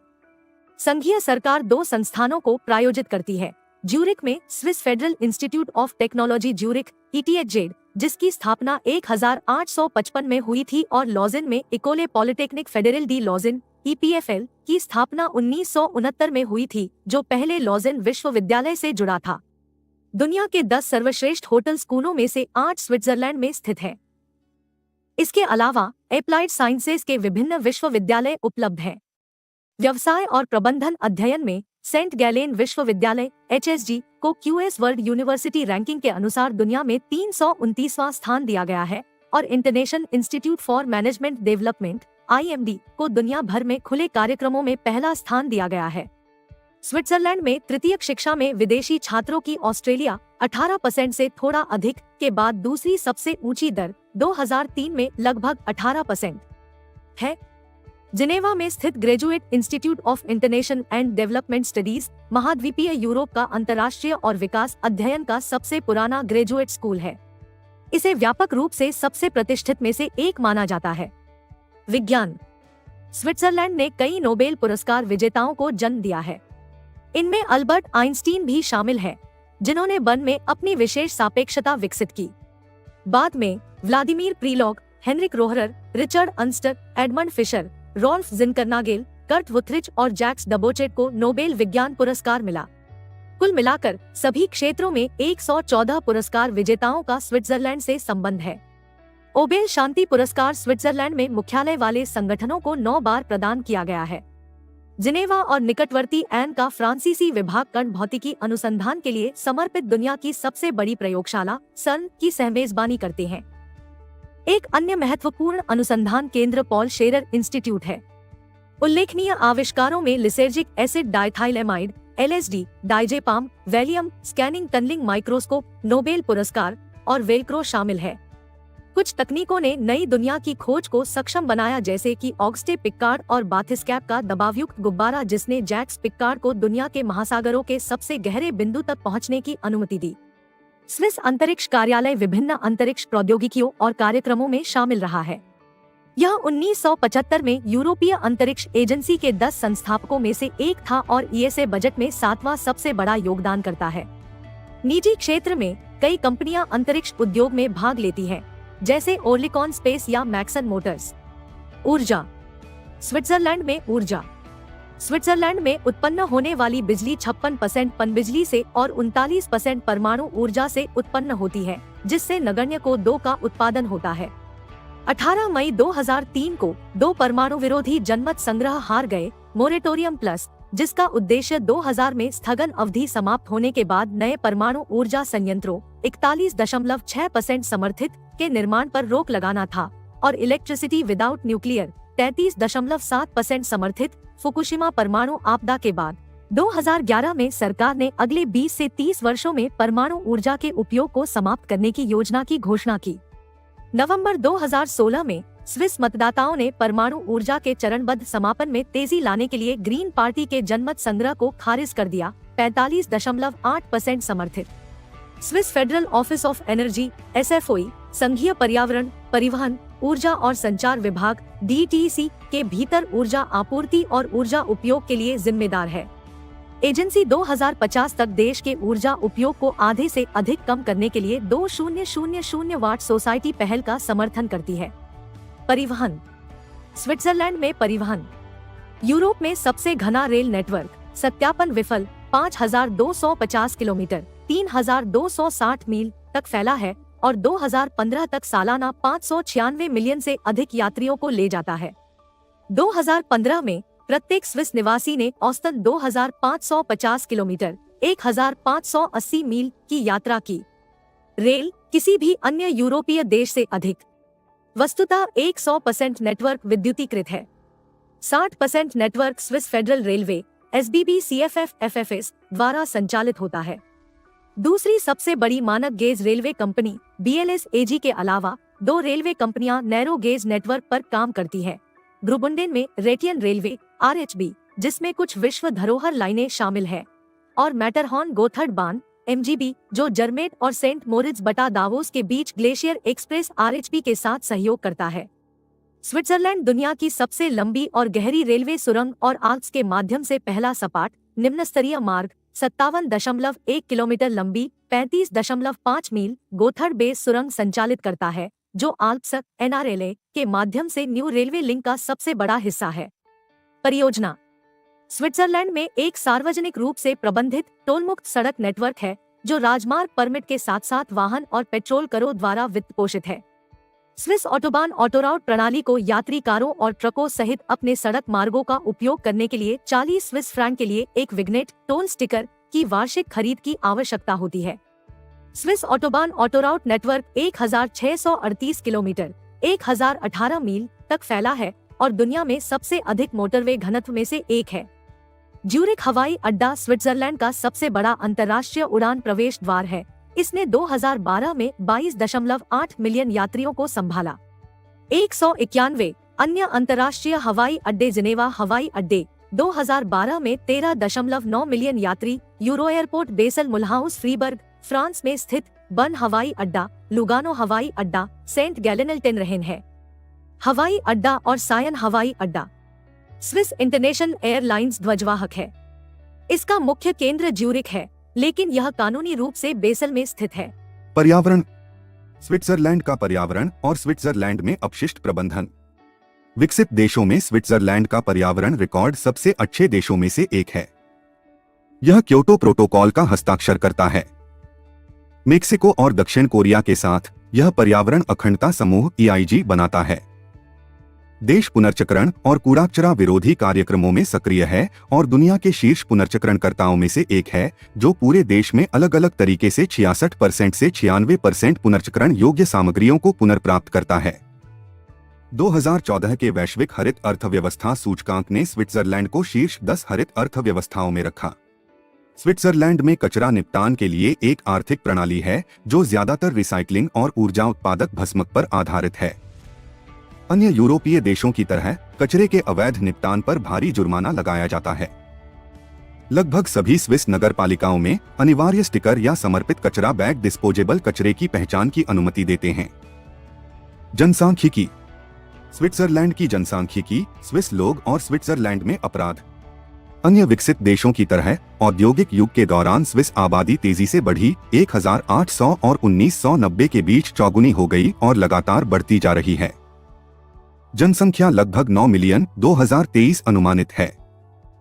2035 तक जनसंख्या वृद्धि का अनुमान लगाया गया था, जिसका मुख्य कारण आप्रवासन था।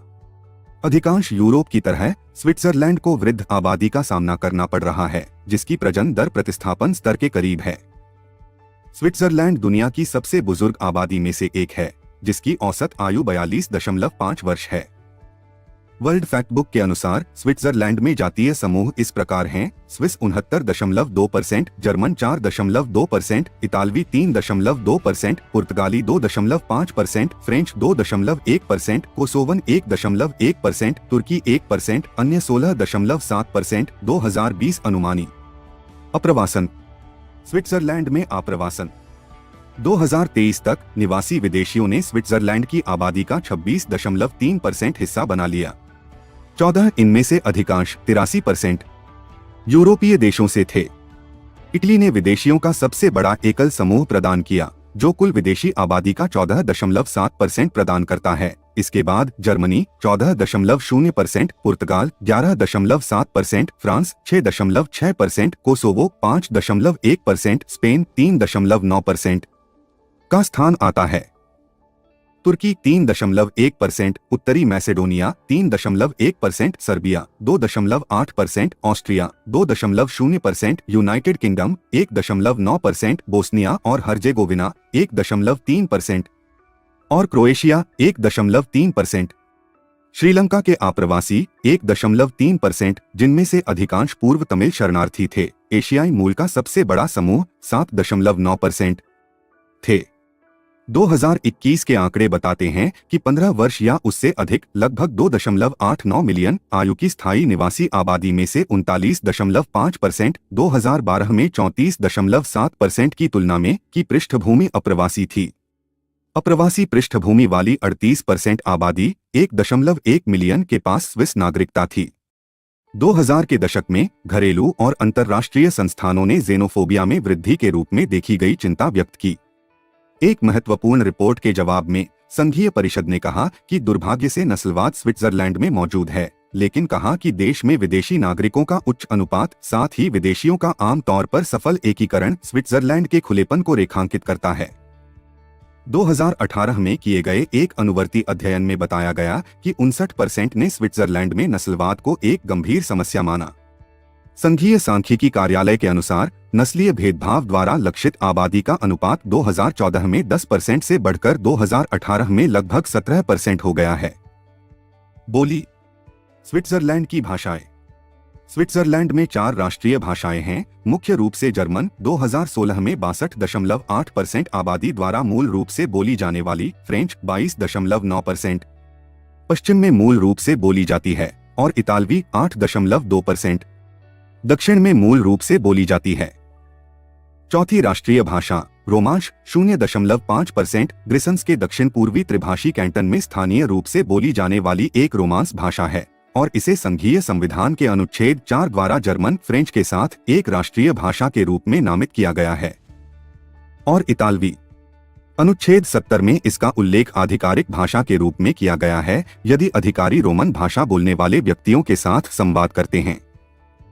हालांकि संघीय कानूनों और अन्य आधिकारिक कृत्यों को रोमांश में घोषित करने की आवश्यकता नहीं है। 2016 में 15 वर्ष और उससे अधिक आयु के स्थायी निवासियों के बीच घर पर सबसे अधिक बोली जाने वाली भाषाएं स्विस जर्मन 59.4%, फ्रेंच 23.5%, मानक जर्मन 10.6% और इतालवी 8.5% थीं।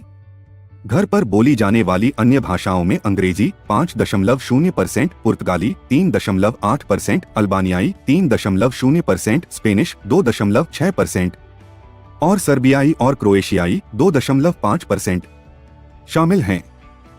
6.9% ने बताया कि वे घर पर दूसरी भाषा बोलते हैं।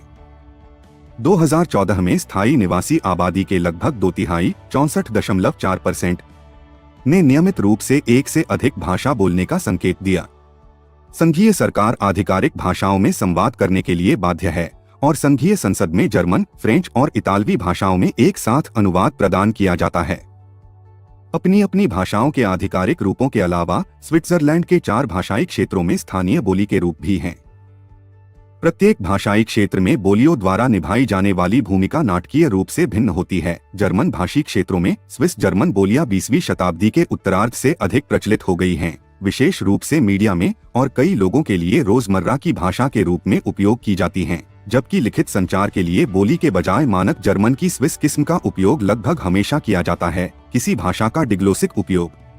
इसके विपरीत फ्रांसीसी भाषी क्षेत्रों में स्थानीय फ्रेंको प्रोवेंसल बोलियां लगभग गायब हो गई हैं। वलैस की केवल 6.3% आबादी, फ्राइबर्ग की 3.9% और जुरा की 3.1% आबादी अभी भी 20वीं सदी के अंत में बोलियां बोलती थी, जबकि इतालवी भाषी क्षेत्रों में लोम्बार्ड बोलियों का उपयोग ज्यादातर पारिवारिक सेटिंग्स और आकस्मिक बातचीत तक ही सीमित है। प्रमुख आधिकारिक भाषाओं में ऐसे शब्द हैं जिनका उपयोग स्विट्जरलैंड के बाहर नहीं किया जाता है, जिन्हें हेल्वेटिज्म के रूप में जाना जाता है। जर्मन हेल्वेटिज्म मोटे तौर पर कहें तो स्विस मानक जर्मन के विशिष्ट शब्दों का एक बड़ा समूह है जो न तो मानक जर्मन में दिखाई देता है न ही अन्य जर्मन बोलियों में। इनमें स्विट्जरलैंड की आसपास की भाषा संस्कृतियों, फ्रेंच से जर्मन बिल्लेट, किसी अन्य भाषा में समान शब्दों, इतालवी एजियोन का उपयोग न केवल अधिनियम के रूप में बल्कि जर्मन अक्षन से छूट के रूप में भी किया जाता है, के शब्द शामिल है। स्विस फ्रेंच, जबकि आम तौर पर फ्रांस के फ्रेंच के करीब है, इसमें कुछ हेल्वेटिज्म भी शामिल है। हेल्वेटिज्म की सबसे आम विशेषताएं शब्दावली, वाक्यांशों और उच्चारण में हैं। हालांकि कुछ हेल्वेटिज्म खुद को वाक्य विन्यास और शब्दावली में विशेष बताते हैं। डुडेन व्यापक जर्मन शब्दकोश में लगभग 3000 हेल्वेटिज्म शामिल है। वर्तमान फ्रांसीसी शब्दकोश जैसे कि पेटिट लारोस में कई सौ हेल्वेटिज्म शामिल है। विशेष रूप से स्विस फ्रेंच संख्या 70, सेप्टान्टे और 90, नौनान्टे और अक्सर 80, हुइतान्टे के लिए फ्रांस की तुलना में भिन्न शब्दों का उपयोग करता है। अन्य राष्ट्रीय भाषाओं में से एक सीखना सभी स्विस विद्यार्थियों के लिए अनिवार्य है, इसलिए कई स्विस लोगों को कम से कम द्विभाषी माना जाता है, खासकर भाषाई अल्पसंख्यक समूहों से संबंधित। क्योंकि स्विट्जरलैंड का सबसे बड़ा हिस्सा जर्मन भाषी है, कई फ्रेंच, इतालवी और रोमन भाषी स्विट्जरलैंड के बाकी हिस्सों में प्रवास कर रहे हैं और स्विट्जरलैंड के बाकी हिस्सों में पैदा हुए गैर जर्मन भाषी स्विस लोगों के बच्चे जर्मन बोलते हैं। जबकि स्कूल में अन्य राष्ट्रीय भाषाओं में से एक सीखना महत्वपूर्ण है, अधिकांश स्विस अन्य भाषाओं के स्विस बोलने वालों के साथ संवाद करने के लिए अंग्रेजी सीखते हैं, क्योंकि इसे संचार का एक तटस्थ साधन माना जाता है। अंग्रेजी अक्सर वास्तविक भाषा के रूप में कार्य करती है। स्वास्थ्य। स्विट्जरलैंड में स्वास्थ्य और स्विट्जरलैंड में स्वास्थ्य सेवा। स्विस निवासियों को निजी बीमा कंपनियों से स्वास्थ्य बीमा खरीदने की आवश्यकता होती है, जिन्हें बदले में प्रत्येक आवेदक को स्वीकार करना होता है। जबकि प्रणाली की लागत सबसे अधिक है, इसके स्वास्थ्य परिणाम अन्य यूरोपीय देशों की तुलना में अच्छे हैं। बताया गया है कि सामान्य तौर पर मरीज इससे बेहद संतुष्ट है। 2012 में जन्म के समय जीवन प्रत्याशा पुरुषों के लिए 80.4 वर्ष और महिलाओं के लिए 84.7 वर्ष थी, दुनिया में सबसे अधिक। हालांकि सकल घरेलू उत्पाद 2010 का 11.4% स्वास्थ्य पर खर्च जर्मनी और फ्रांस 11.6% और अन्य यूरोपीय देशों के बराबर है, लेकिन उल्लेखनीय रूप से अमेरिका 17.6% से कम है। 1990 से लागत में लगातार वृद्धि हुई। ऐसा अनुमान है कि 6 स्विस व्यक्तियों में से एक मानसिक बीमारी से पीड़ित है। एडिक्शन स्विट्जरलैंड द्वारा किए गए एक सर्वेक्षण के अनुसार 20 से 24 वर्ष के बीच के 14% पुरुषों और 6.5% महिलाओं ने 2020 में पिछले 30 दिनों में भांग का सेवन करने की सूचना दी और 4 स्विस शहरों को कोकीन के उपयोग के लिए शीर्ष 10 यूरोपीय शहरों में सूचीबद्ध किया गया था। अपशिष्ट जल में मापा गया 2018 में 5 से नीचे। संस्कृति। स्विट्जरलैंड की संस्कृति। स्विस संस्कृति की विशेषता विविधता है, जो विविध पारंपरिक रीति रिवाजों में परिलक्षित होती है। एक क्षेत्र कुछ मायनों में सांस्कृतिक रूप से उस पड़ोसी देश से जुड़ा हो सकता है जो अपनी भाषा साझा करता है, जो सभी पश्चिमी यूरोपीय संस्कृति में निहित है। पूर्वी स्विट्जरलैंड में ग्रुबंडेन में भाषाई रूप से पृथक रोमन संस्कृति एक अपवाद है। यह केवल राइन और इनकी ऊपरी घाटियों में ही जीवित है और अपनी दुर्लभ भाषाई परंपरा को बनाए रखने का प्रयास करता है। स्विट्जरलैंड साहित्य, कला, वास्तुकला, संगीत और विज्ञान में उल्लेखनीय योगदानकर्ताओं का घर है। इसके अलावा देश ने अशांति या युद्ध के समय रचनात्मक लोगों को आकर्षित किया। देश में लगभग 1000 संग्रहालय पाए जाते हैं। प्रतिवर्ष आयोजित होने वाले सबसे महत्वपूर्ण सांस्कृतिक प्रदर्शनों में paleo festival, Lucerne festival, Montreux jazz festival, Locarno international film festival और आर्ट बेसल शामिल है। अल्पाइन प्रतीकवाद ने स्विस इतिहास और स्विस राष्ट्रीय पहचान को आकार देने में एक आवश्यक भूमिका निभाई। कई अल्पाइन क्षेत्र और स्की रिसोर्ट शीतकालीन खेलों के साथ साथ गर्मियों में लंबी पैदल यात्रा और माउंटेन बाइकिंग के लिए आगंतुकों को आकर्षित करते हैं। शांत मौसम वसंत और शरद ऋतु है। पारंपरिक देहाती संस्कृति कई क्षेत्रों में प्रबल है और छोटे खेत ग्रामीण क्षेत्रों में सर्वव्यापी है। देश भर की संस्थाओं में लोक कला को पोषित किया जाता है। स्विट्जरलैंड संगीत, नृत्य, कविता, लकड़ी की नक्काशी और कढ़ाई में सबसे अधिक प्रत्यक्ष रूप से प्रकट होता है। अल्फोन, लकड़ी से बना एक तुरही जैसा संगीत वाद्य यंत्र, पारंपरिक स्विस संगीत के प्रतीक के रूप में योडलिंग और अकॉर्डियन में शामिल हो गया है। धर्म। स्विट्जरलैंड में धर्म 2016 से 2018 में लगभग 67% निवासी आबादी और 75% स्विस नागरिकों के राष्ट्रीय सर्वेक्षणों के अनुसार ईसाई धर्म प्रमुख धर्म है, जो कैथोलिक चर्च 35.8% के बीच विभाजित है। जनसंख्या का स्विस रिफॉर्म्ड चर्च 23.8%, आगे प्रोटेस्टेंट चर्च 2.2%, पूर्वी रूढ़िवादी 2.5% और अन्य ईसाई संप्रदाय 2.2%। स्विट्जरलैंड में कोई आधिकारिक राज्य धर्म नहीं है, हालांकि अधिकांश कैंटन, जिनेवा और न्यूचैटेल को छोड़कर आधिकारिक चर्चों को मान्यता देते हैं, या तो कैथोलिक चर्च या स्विस रिफॉर्मेड चर्च। इन चर्चों और कुछ छावनियों में पुराने कैथोलिक चर्च और यहूदी मंडलियों को सदस्यों के आधिकारिक कराधान द्वारा वित्तपोषित किया जाता है। 245-2020 में रोमन कैथोलिक चर्च में 3,048,475 पंजीकृत और चर्च कर भुगतान करने वाले सदस्य कुल जनसंख्या के 35.2% के बराबर थे, जबकि स्विस रिफॉर्म्ड चर्च में 2,015,816 सदस्य कुल जनसंख्या का 23.3% थे। स्विस स्थायी निवासियों में से 26.3% किसी धार्मिक समुदाय से संबद्ध नहीं हैं। 2020 तक स्विस संघीय सांख्यिकी कार्यालय द्वारा किए गए एक राष्ट्रीय सर्वेक्षण के अनुसार ईसाई अल्पसंख्यक समुदायों में नियो पीटिज्म 0.5%, पेंटेकोस्टलिज्म 0.4%, ज्यादातर श्वाइजर पफिंगस्ट मिशन में शामिल अपोस्टोलिक समुदाय 0.3% शामिल थे। अन्य प्रोटेस्टेंट संप्रदाय 1.1%, मेथोडिज्म सहित पुराना कैथोलिक चर्च 0.1%, अन्य ईसाई संप्रदाय 0.3%। गैर ईसाई धर्म हैं इस्लाम 5.3%, हिंदू धर्म 0.6%, बौद्ध धर्म 0.5%, यहूदी धर्म 0.25% और अन्य 0.4%। ऐतिहासिक रूप से देश कैथोलिक और प्रोटेस्टेंट के बीच एक जटिल पैचवर्क में समान रूप से संतुलित था। सुधार के दौरान स्विट्जरलैंड कई सुधारकों का घर बन गया। जॉन केल्विन के आने से ठीक पहले 1536 में जिनेवा प्रोटेस्टेंटवाद में परिवर्तित हो गया। 1541 में उन्होंने अपने आदर्शों पर जिनेवा गणराज्य की स्थापना की। यह अंतर्राष्ट्रीय स्तर पर प्रोटेस्टेंट रोम के रूप में जाना जाने लगा और इसमें थियोडोर बेजा, विलियम फेरेल या पियरे विरेट जैसे सुधारक रहते थे। लगभग उसी समय ज्यूरिख एक और सुधार गढ़ बन गया, जिसमें हल्ड्रिच जिंगली और हेनरिक बुलिंगर ने नेतृत्व किया। एनाबैप्टिस्ट फेलिक्स मंस और कॉनराड ग्रेबेल ने भी वहां काम किया। बाद में वे भागे हुए पीटर शहीद वर्मिगली और हंस डेंक से जुड़ गए। अन्य केंद्रों में बेसल, एंड्रियास कार्लस्टेड और जोहान्स ओकोलैम्पडियस, बर्न, बेर्चटोल्ड हॉलर और निकलॉस मैनुअल और सेंट गैलेन जोआचिन वादियन शामिल हैं। एक कैंटन एपेंजेल को आधिकारिक तौर पर 1597 में कैथोलिक और प्रोटेस्टेंट वर्गों में विभाजित किया गया था। बड़े शहर और उनके canton Bern, Geneva, Lausanne, Zurich और बेसल मुख्य रूप से प्रोटेस्टेंट हुआ करते थे। Central Switzerland, Valais, Ticino, Appenzell, Inner Rhodes, Jura और फ्राइबर्ग पारंपरिक रूप से कैथोलिक हैं। 1848 का स्विस संविधान कैथोलिक बनाम प्रोटेस्टेंट कैंटन के टकराव की हालिया धारणा के तहत, जो सोंडरबंडस्क्रीग में समाप्त हुआ, सचेत रूप से एक सहयोगी राज्य को परिभाषित करता है जो कैथोलिक और प्रोटेस्टेंट के शांतिपूर्ण सहअस्तित्व की अनुमति देता है। 1980 में चर्च और राज्य को पूर्ण रूप से अलग करने की मांग करने वाली पहल को 78.9% मतदाताओं ने अस्वीकार कर दिया था। 247 कुछ परंपरागत रूप से प्रोटेस्टेंट कैंटन और शहरों में आजकल थोड़ा सा कैथोलिक बहुमत है, क्योंकि 1970 के बाद से लगातार बढ़ रहे अल्पसंख्यक किसी भी धार्मिक निकाय से संबद्ध नहीं थे। स्विट्जरलैंड में 21.4%, विशेष रूप से पारंपरिक रूप से प्रोटेस्टेंट क्षेत्रों में, जैसे बेसल सिटी 42%, न्यूचैटेल का कैंटन 38%, जिनेवा का कैंटन 35%, वाउड का कैंटन 26% या ज्यूरिख शहर 25%, कैंटन 23%। साहित्य।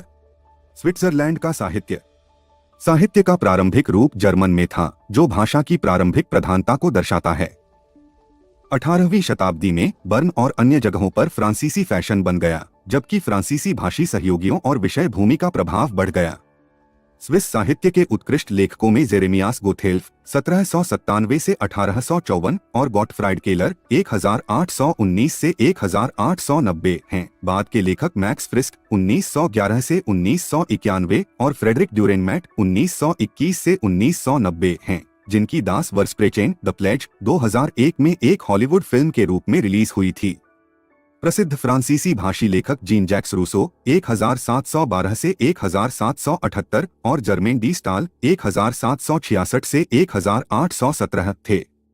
हाल के लेखकों में चार्ल्स फर्डिनेंड रामोस 1878 से 1947 शामिल हैं, जिनके उपन्यास कठोर वातावरण में स्थापित किसानों और पहाड़ के निवासियों के जीवन का वर्णन करते हैं, और ब्लेस सेंड्रार्स जन्म फ्रेडरिक सॉसर 1887 से 1961। इतालवी और रोमन भाषी लेखकों ने भी स्विस साहित्यिक परिदृश्य में योगदान दिया, आमतौर पर उनकी संख्या के अनुपात में।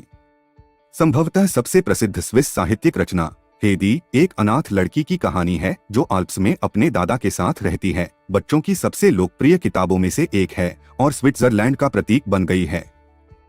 उनके निर्माता जोहाना स्पायरी 1827 से 1901 ने समान विषयों पर कई किताबें लिखीं।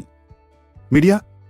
स्विट्जरलैंड का मीडिया संविधान में प्रेस की स्वतंत्रता और स्वतंत्र अभिव्यक्ति के अधिकार की गारंटी दी गई है। स्विस समाचार एजेंसी SNA 4 राष्ट्रीय भाषाओं में से 3 में राजनीति, अर्थशास्त्र, समाज और संस्कृति पर जानकारी प्रसारित करती है। SNA लगभग सभी स्विस मीडिया और विदेशी मीडिया को अपनी रिपोर्टिंग प्रदान करता है। स्विट्जरलैंड ने ऐतिहासिक रूप से अपनी जनसंख्या और आकार की तुलना में दुनिया में सबसे अधिक समाचार पत्रों के शीर्षकों का दावा किया है। सबसे प्रभावशाली समाचार पत्र जर्मन भाषा टेजेसिनजीगर और न्यू ज़ुर्चर ज़िटुंग एनजेडजेड और फ्रांसीसी भाषा ले टेम्प्स हैं, लेकिन लगभग हर शहर में सबसे आम स्थानीय भाषा में कम से कम एक स्थानीय समाचार पत्र होता है। सरकार प्रिंट मीडिया की तुलना में प्रसारण मीडिया पर अधिक नियंत्रण रखती है, विशेषकर वित्तपोषण और लाइसेंसिंग के कारण। स्विस ब्रॉडकास्टिंग कॉरपोरेशन, जिसका नाम हाल ही में बदलकर SRG/SSR कर दिया गया है, पर रेडियो और टेलीविजन सामग्री के उत्पादन और वितरण का आरोप है। SRG/SSR स्टूडियो विभिन्न भाषा क्षेत्रों में वितरित हैं। रेडियो सामग्री का उत्पादन 6 केंद्रीय और 4 क्षेत्रीय स्टूडियो में किया जाता है, जबकि वीडियो मीडिया का उत्पादन जिनेवा, ज्यूरिख, बेसल और लुगानो में किया जाता है। एक व्यापक केबल नेटवर्क अधिकांश स्विस को पड़ोसी देशों से सामग्री तक पहुंचने की अनुमति देता है। खेल।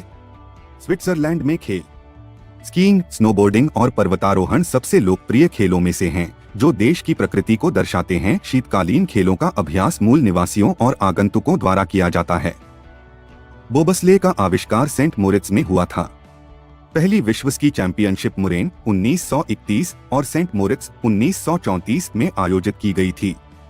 बाद वाले शहर ने 1928 में दूसरे शीतकालीन ओलंपिक खेलों और 1948 में 5वें संस्करण की मेजबानी की।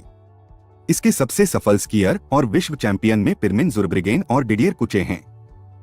स्विट्जरलैंड में सबसे प्रमुख रूप से देखे जाने वाले खेल football, ice hockey, alpine skiing, schwingen और टेनिस हैं। अंतर्राष्ट्रीय फुटबॉल और आइस हॉकी के शासी निकाय International Federation of Association Football (फीफा) और International Ice Hockey Federation (IIHF) का मुख्यालय ज्यूरिख में स्थित है। अंतर्राष्ट्रीय खेल महासंघों के कई अन्य मुख्यालय स्विट्जरलैंड में स्थित हैं। उदाहरण के लिए अंतर्राष्ट्रीय ओलंपिक समिति (IOC) का ओलंपिक संग्रहालय और खेल पंचायत न्यायालय (CAS) लॉजेन में स्थित हैं। स्विट्जरलैंड ने 1954 फीफा विश्व कप की मेजबानी की और UEFA यूरो 2008 टूर्नामेंट का ऑस्ट्रिया के साथ संयुक्त मेजबान था। स्विस सुपर लीग देश की पेशेवर फुटबॉल क्लब लीग है। यूरोप की सबसे ऊंची फुटबॉल पिच समुद्र तल से 2000 मीटर 6600 फीट ऊपर स्विट्जरलैंड में ओटमार हिट्सफेल्ड स्टेडियम में स्थित है। कई स्विस आइस हॉकी का अनुसरण करते हैं और नेशनल लीग की 12 टीमों में से एक का समर्थन करते हैं, जो यूरोप में सबसे अधिक देखी जाने वाली लीग है। 2009 में स्विट्जरलैंड ने 10वीं बार IIHF विश्व चैंपियनशिप की मेजबानी की। यह 2013 और 2018 में विश्व उप चैंपियन भी बना। इसकी कई झीलें स्विट्जरलैंड को एक आकर्षक नौकायन गंतव्य बनाती है। सबसे बड़ी जिनेवा झील नौकायन टीम अलिंगी का घर है, जो 2003 में अमेरिका कप जीतने वाली पहली यूरोपीय टीम थी और जिसने 2007 में सफलतापूर्वक खिताब का बचाव किया था। स्विस टेनिस खिलाड़ी रोजर फेडरर को खेल के महानतम खिलाड़ियों में माना जाता है। उन्होंने रिकॉर्ड 8 विंबलडन खिताब सहित कुल मिलाकर 20 ग्रैंड स्लैम टूर्नामेंट जीते। उन्होंने संयुक्त रिकॉर्ड 6 ATP फाइनल जीते। उन्हें नंबर 1 स्थान दिया गया। रिकॉर्ड लगातार 237 सप्ताह तक ATP रैंकिंग में नंबर 1। वह 2004, 2005, 2006, 2007 और 2009 में नंबर 1 स्थान पर रहे। एक साथ ही स्विस खिलाड़ी मार्टिना हिंगिस और स्टेन वावरिंका के पास भी कई ग्रैंड स्लैम खिताब है। स्विट्जरलैंड ने 2014 में डेविस कप का खिताब जीता था। 1955 के ले मैंस आपदा के बाद स्विट्जरलैंड में मोटरस्पोर्ट रेसकोर्स और कार्यक्रमों पर प्रतिबंध लगा दिया गया था, जिसमें पहाड़ी चढ़ाई जैसे कार्यक्रम शामिल नहीं थे।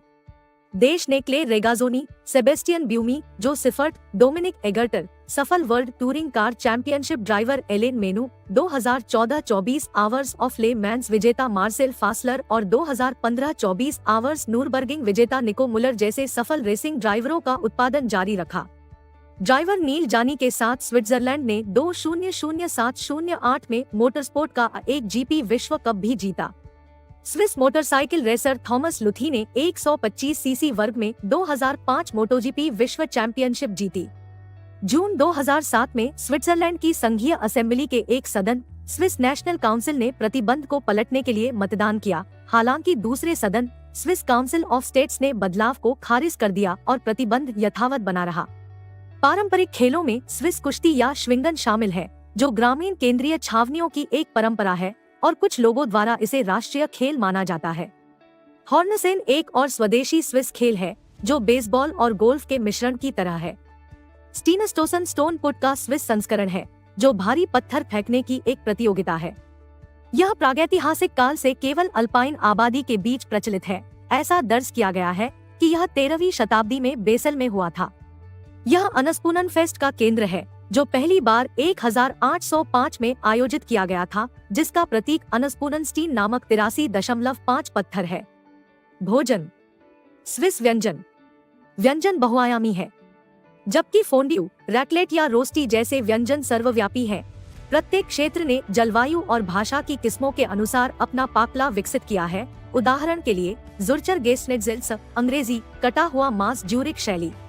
पारंपरिक स्विस व्यंजनों में अन्य यूरोपीय देशों के समान सामग्रियों का उपयोग किया जाता है। साथ ही ग्रुएरिस और एम्मेंटल की घाटियों में उत्पादित अनूठे डेयरी उत्पादों और ग्रुएर या एम्मेंटल जैसी चीजों का भी उपयोग किया जाता है। विशेष रूप से पश्चिमी स्विट्जरलैंड में बढ़िया भोजन प्रतिष्ठानों की संख्या अधिक है। चॉकलेट 18वीं शताब्दी से स्विट्जरलैंड में बनाई जा रही है। 19वीं सदी के अंत में कोचिंग और टेम्परिंग जैसी आधुनिक तकनीकों के आविष्कार के साथ इसकी प्रतिष्ठा बढ़ी, जिससे उच्च गुणवत्ता संभव हुई। एक और सफलता 1875 में डेनियल पीटर द्वारा सॉलिड मिल्क चॉकलेट का आविष्कार थी। स्विस दुनिया के सबसे बड़े चॉकलेट उपभोक्ता है। सबसे लोकप्रिय मादक पेय वाइन है। स्विट्जरलैंड अंगूर की विभिन्न किस्मों के लिए उल्लेखनीय है, जो टेरोइर में बड़ी विविधता को दर्शाता है। स्विस वाइन का उत्पादन मुख्य रूप से वेलेस, वाउड, लावाक्स, जिनेवा और टिसिनो में किया जाता है, जिसमें सफेद वाइन की थोड़ी मात्रा होती है। स्विट्जरलैंड में अंगूर के बागानों की खेती रोमन युग से ही की जाती रही है, भले ही इसकी अधिक प्राचीन उत्पत्ति के निशान पाए जा सकते हैं। सबसे व्यापक किस्में चैसेलस, वेलेस में फेंडेंट कहा जाता है और पिनोट नॉयर है। मर्लोट टिसिनो में उत्पादित